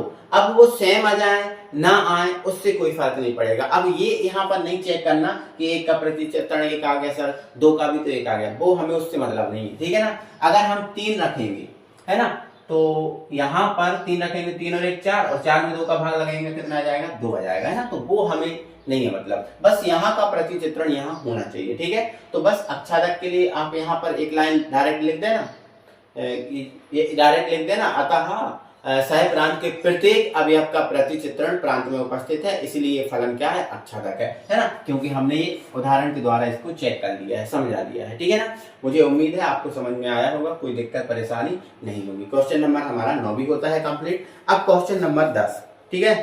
क्वेश्चन नंबर 10 भी भाई हमारे लिए इजी है, वैसे हमारे लिए दिक्कत में नहीं है, लेकिन हम करते हैं। चलो तो देखो हमारा क्वेश्चन नंबर 10, क्वेश्चन नंबर 10 है, मान लीजिए ए बराबर क्या है, आर मतलब रियल नंबर, लेकिन आर -3 लिखा है, मतलब ए में अपन को रियल नंबर तो लेना है, लेकिन 3 को छोड़कर, 3 जो है उसको छोड़कर जितने भी रियल नंबर है वो सब आर में जाएंगे, ठीक है। और जो बी है, बी में भी आपको रियल नंबर लेना है, लेकिन एक को छोड़कर, लिखा है ना -1 ब्रैकेट में लिखा है, एक को छोड़कर, इसका मतलब ये है, ठीक है। और जो फलन है आपका x - 2 बटे x - 3 द्वारा परिभाषित है, और फलन a से b में जा रहा है, मतलब जो a है उससे b में जा रहा है, ठीक है। तो विचार कीजिए कि फलन एक है कि आच्छादक है या नहीं, ठीक है। तो थोड़ा सा अपन उदाहरण के द्वारा इसको समझेंगे, है ना। ये है हमारे पास a और ये है हमारे पास b, ठीक है। इसमें हमारे पास रियल नंबर ही है और इसमें रियल नंबर में 3 को छोड़ा गया है, ठीक है। इसमें भी हमारे रियल नंबर है लेकिन 1 को छोड़ा गया है, ठीक है। ऐसी कोई वैल्यू पुट करो जो यहाँ जाए, ठीक है। तो जैसे मान के चलो रियल नंबर है ना, तो अगर रियल नंबर में 0 भी होता है ना, तो 0 रख दिया जाए अगर, है ना। तो अगर मैं यहाँ 0 रख दूं तो ये आपका -2 और ये -3 2 कट जाएगा, तो ये अपना आ जाएगा 2/3, और 2/3 रियल नंबर में आता है, ठीक है। चलो अब हमें 3 नहीं रखना केवल, है ना, 1 तो रख सकते हैं, हाँ रख सकते हैं। अगर मैं 1 रख दूं तो ये -1 और ये -2, तो भी आपका ये 1/2 आ जाएगा, है ना, जो भी रियल नंबर में, मतलब यहाँ कुछ भी रखोगे यहाँ आउटपुट अलग ही प्राप्त होगा, मतलब कोई भी आउटपुट अपन को ऐसा नहीं लगेगा कि सेम प्राप्त हो जाए। प्रत्येक कंडीशन में आउटपुट क्या होगा, अलग प्राप्त होगा। आप तो कोई भी वैल्यू रख के देख लो, समझ लो, कोई भी वैल्यू रख के देख लो, प्रत्येक कंडीशन में आउटपुट आपको अलग ही प्राप्त होगा, ठीक है। बस मतलब हमें पता चल गया कि ये एक एक ही है। अब एक एक ही है तो बस इसको प्रूव कर दो, ठीक है ना। तो क्या लिखोगे, यदि fx1 बराबर क्या है fx2, मतलब हम आउटपुट बराबर लेके चलते हैं तो इनपुट बराबर करने पड़ते हैं। तो अब fx1 देखो, fx की वैल्यू ये है, तो fx1 की वैल्यू क्या हो जाएगी, x1 - 2 बटे x1 - 3, ठीक है। और यहाँ पर क्या हो जाएगी, x2 - 2 बटे x2 - 3, ठीक है। इनका क्रॉस मल्टीप्लिकेशन कर दो, ये इधर ले जाओ, ये इधर ले जाओ, ठीक है। तो जब मैं इसको इधर ले जाऊंगा तो इसका इसमें मल्टीप्लाई हो जाएगा, तो ये हो जाएगा अपना, देखो मैं डायरेक्ट कर दे रहा हूँ, इसका इसमें कर रहा हूँ, ठीक है। तो ये अपना हो जाएगा x1 x2, ठीक है। फिर इसका इसमें करेंगे तो माइनस का आपका 3x1 हो जाएगा, ठीक है। फिर इसका करेंगे इसमें तो माइनस का आपका 2x2 हो जाएगा, और इसमें करेंगे तो ये आपका हो जाएगा 6। क्या हो जाएगा 6। अब मैं थोड़ा सा यहाँ देख लूँ जगह बन रही है या नहीं बन रही, ठीक है, थोड़ी दिक्कत है तो मैं बराबर यहाँ ना लिख के यहाँ पर लिख रहा हूँ बराबर, ठीक है। देख अब फिर ये इधर ले जाएंगे, है ना, तो इसका इसमें करेंगे तो क्या हो जाएगा, ये हो जाएगा x1 x2 और फिर इसका इसमें करेंगे तो माइनस का आपका 2x1 हो जाएगा, ठीक है। और फिर इसका इसमें करेंगे तो माइनस का 3x2 हो जाएगा, है ना, 3x2 हो जाएगा। और फिर इसका इसमें करेंगे तो आपका ये प्लस का 6, ठीक है। एक बार चेक कर लेता हूँ दिख रहा है कि नहीं, हाँ दिख रहा है, कोई दिक्कत नहीं, ठीक है। 3x2 हाँ दिख रहा है, ठीक है।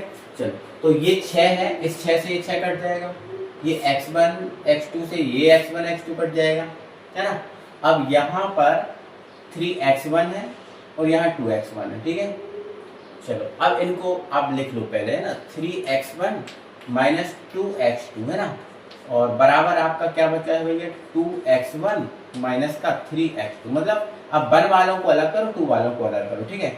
तो 1 वाला ये है तो इसको इधर ले जाओ, ये 2 वाला इसको इधर ले जाओ, ठीक है। तो इसको इधर ले जाएंगे तो देखो ये 3x1 है, अब ये इधर जाएगा तो प्लस का 2x1 हो जाएगा, है ना। अब माइनस का 3x2 इधर है, अब ये इस तरफ जाएगा तो प्लस का 2x2 हो जाएगा, ठीक है। तो इसमें से इसको घटा दो तो माइनस का x1 बचेगा और इसमें से इसको घटाएंगे तो माइनस का x2 बचेगा, तो माइनस से माइनस कैंसिल। मतलब देखो आप x1 बराबर क्या आ गया, x2 आ गया कि नहीं आ गया, बताओ आप। देखो आउटपुट अगर हमने बराबर मान के चले थे तो देखो इनपुट भी तो बराबर आ गए, इसीलिए हम कह सकते हैं कि ये एक एक ही है और हमारी कंडीशन, और हमने यहाँ भी चेक कर लिया था, मैथमेटिकल भी इसको प्रूव कर दिया, ठीक है। तो क्या लिख दोगे, अतः यह है एक एक ही फलन है, अतः यह एक एक ही फलन है, ठीक है। एक एक ही हो गया। अब अक्षादक है, तो अक्षादक के लिए अपन को प्रूव करना है, ठीक है ना। तो चलो देखते हैं अक्षादक के लिए। बेटा कुछ गलती की वजह से मैंने पूरा देखो ये समझा दिया लेकिन वीडियो रिकॉर्ड ही नहीं हुई ना, तो चलो कोई दिक्कत नहीं, मैं फिर से इसको समझा दे रहा हूँ। देखो सबसे पहले हेडिंग डालोगे अक्षादक के लिए, ठीक है। अब अक्षादक के लिए हमें y बराबर fx मानना पड़ता है, ये तो अपन बार बार चीजें मान रहे हैं तो कोई दिक्कत ही नहीं है पर, है ना। चलो इसके अलावा जब हम y बराबर fx मान लेंगे तो फिर हमें भैया यहाँ से x का मान निकालना पड़ता है। देखो fx की वैल्यू ये है तो हमने ये पुट कर दी, ठीक है। फिर हम x का मान निकालेंगे तो इसको इधर ले जाके मल्टीप्लाई करेंगे तो ये आ जाएगा, है ना। और यहाँ पर x माइनस 2 है ना। हमें तो x का मान निकालना, तो x को वाले को लेगा इस तरफ और ये जो 3y है इसको इस तरफ लेगा। तो जब x इस तरफ गया तो xy तो पहले से ही था, ये माइनस का x हो गया। अब ये जब इस तरफ जाएगा तो माइनस का हो जाएगा प्लस का और माइनस का 2 ज्यों करते हो, ठीक है। तो x कॉमन निकाला तो ये y माइनस 1 बचा और यहाँ 3y प्लस माइनस 2 हो गया, ठीक है। x का मान निकालेंगे तो ये 3y माइनस 2 है और ये बटे में y माइनस 2 ये आपका हो जाएगा, है ना। तो अब y की कोई वैल्यू भी रखेंगे जो x में उपस्थित हो और हमारा जो फलन है वो a से b में जा रहा है, ठीक है ना। इसमें जा रहा है भैया a से b में जा रहा है। अब a क्या है, तो a क्या है, रियल नंबर है 3 को छोड़कर, है ना। b क्या है, रियल नंबर है 1 को छोड़कर, ठीक है। तो हमें b में वो वैल्यू रखना है, रियल नंबर में कोई भी वैल्यू रख सकते हैं 1 को छोड़कर। तो जैसे हमने 2 रख दिया तो 2 का प्रतिचित्रण अगर हमने 2 रखा, y की जगह हमने कितना रखा, 2 रखा, तो 2 यहाँ रखेंगे तो 3 दूनी 6, 6 में से 2 जाएगा 4, है ना। और यहाँ y बराबर 2 रखेंगे तो 2 में से 1 जाएगा 1, मतलब 4 आएगा। तो ये 4 जो है इसमें उपस्थित है और आपको पता है ये तो आपका रियल नंबर है 3 को छोड़कर, मतलब 4 तो इसमें होगा ही होगा, है ना। ऐसे अपन ने 3 रखा इसमें तो ये अपना 7/2 आ जाएगा और 7/2 भी इसमें होगा क्योंकि ये तो आपका रियल नंबर वाला है ना। तो यहाँ का प्रतिचित्रण यहाँ मिल रहा है हमें, मतलब प्रत्येक अवयव का प्रतिचित्रण यहाँ मिलेगा ही भाई। ऐसा नहीं होगा कि यहाँ पर इनका है किसी और का ना मिले, नहीं, प्रत्येक कोई भी नंबर आप रख लो, प्रत्येक का प्रतिचित्रण आपको यहाँ मिलेगा, प्रत्येक का प्रतिचित्रण यहाँ पर बेटा आपको मिलेगा। चाहे माइनस वाला रखना है चाहे प्लस वाला, कोई भी रख दो, कोई फर्क नहीं पड़ता, प्रत्येक का प्रतिचित्रण यहाँ पर होगा। तो अंत में आप यही लिख सकते हो, अतः सह प्रांत में उपस्थित प्रत्येक अवयव का प्रतिचित्रण प्रांत में उपस्थित है, इसीलिए यह आपका अक्षादक भी है। बस क्वेश्चन नंबर 10 हमारे खत्म। हमारे 10 ही मेन क्वेश्चन थे, हमारे फिनिश हो गए। मुझे उम्मीद है सबको बहुत बेहतरीन अच्छे तरीके से समझ में आए होंगे, ठीक है ना भाई। अब हमारा क्वेश्चन नंबर 11 और 12 है जो आपको करना है भाई, ये आपकी जिम्मेदारी, आपकी रिस्पॉन्सिबिलिटी, आपको उड़ाना। देखो 11वें क्वेश्चन का आंसर है डी वाला और 12वें क्वेश्चन का आंसर है ए वाला, बता दिया मैंने। लेकिन ऐसे नहीं काम चलेगा, आप उनको खुद से सॉल्व करके देखना फिर आएगा मजा, है ना। ये ऑब्जेक्ट में आते भी रहते हैं, ठीक है ना। तो भैया हमारी ये प्रश्नावली होती है खत्म, है ना। और प्रश्नावली क्या खत्म होती है भैया, हमारा चैप्टर ही फिनिश होता है ना। और इस चैप्टर के कुछ ऑब्जेक्टिव करेंगे और कुछ और देखेंगे, जो भी हमारे लिए जरूरत होगी उसको हम देखेंगे। बाकी हम इस चैप्टर को क्लोज करेंगे और भाई बढ़ेंगे कहाँ पर, चैप्टर नंबर 2 पे भाई, ठीक है ना भाई। चलो मिलते हैं फिर अगली वीडियो में, तब तक के लिए बाय बाय, जय।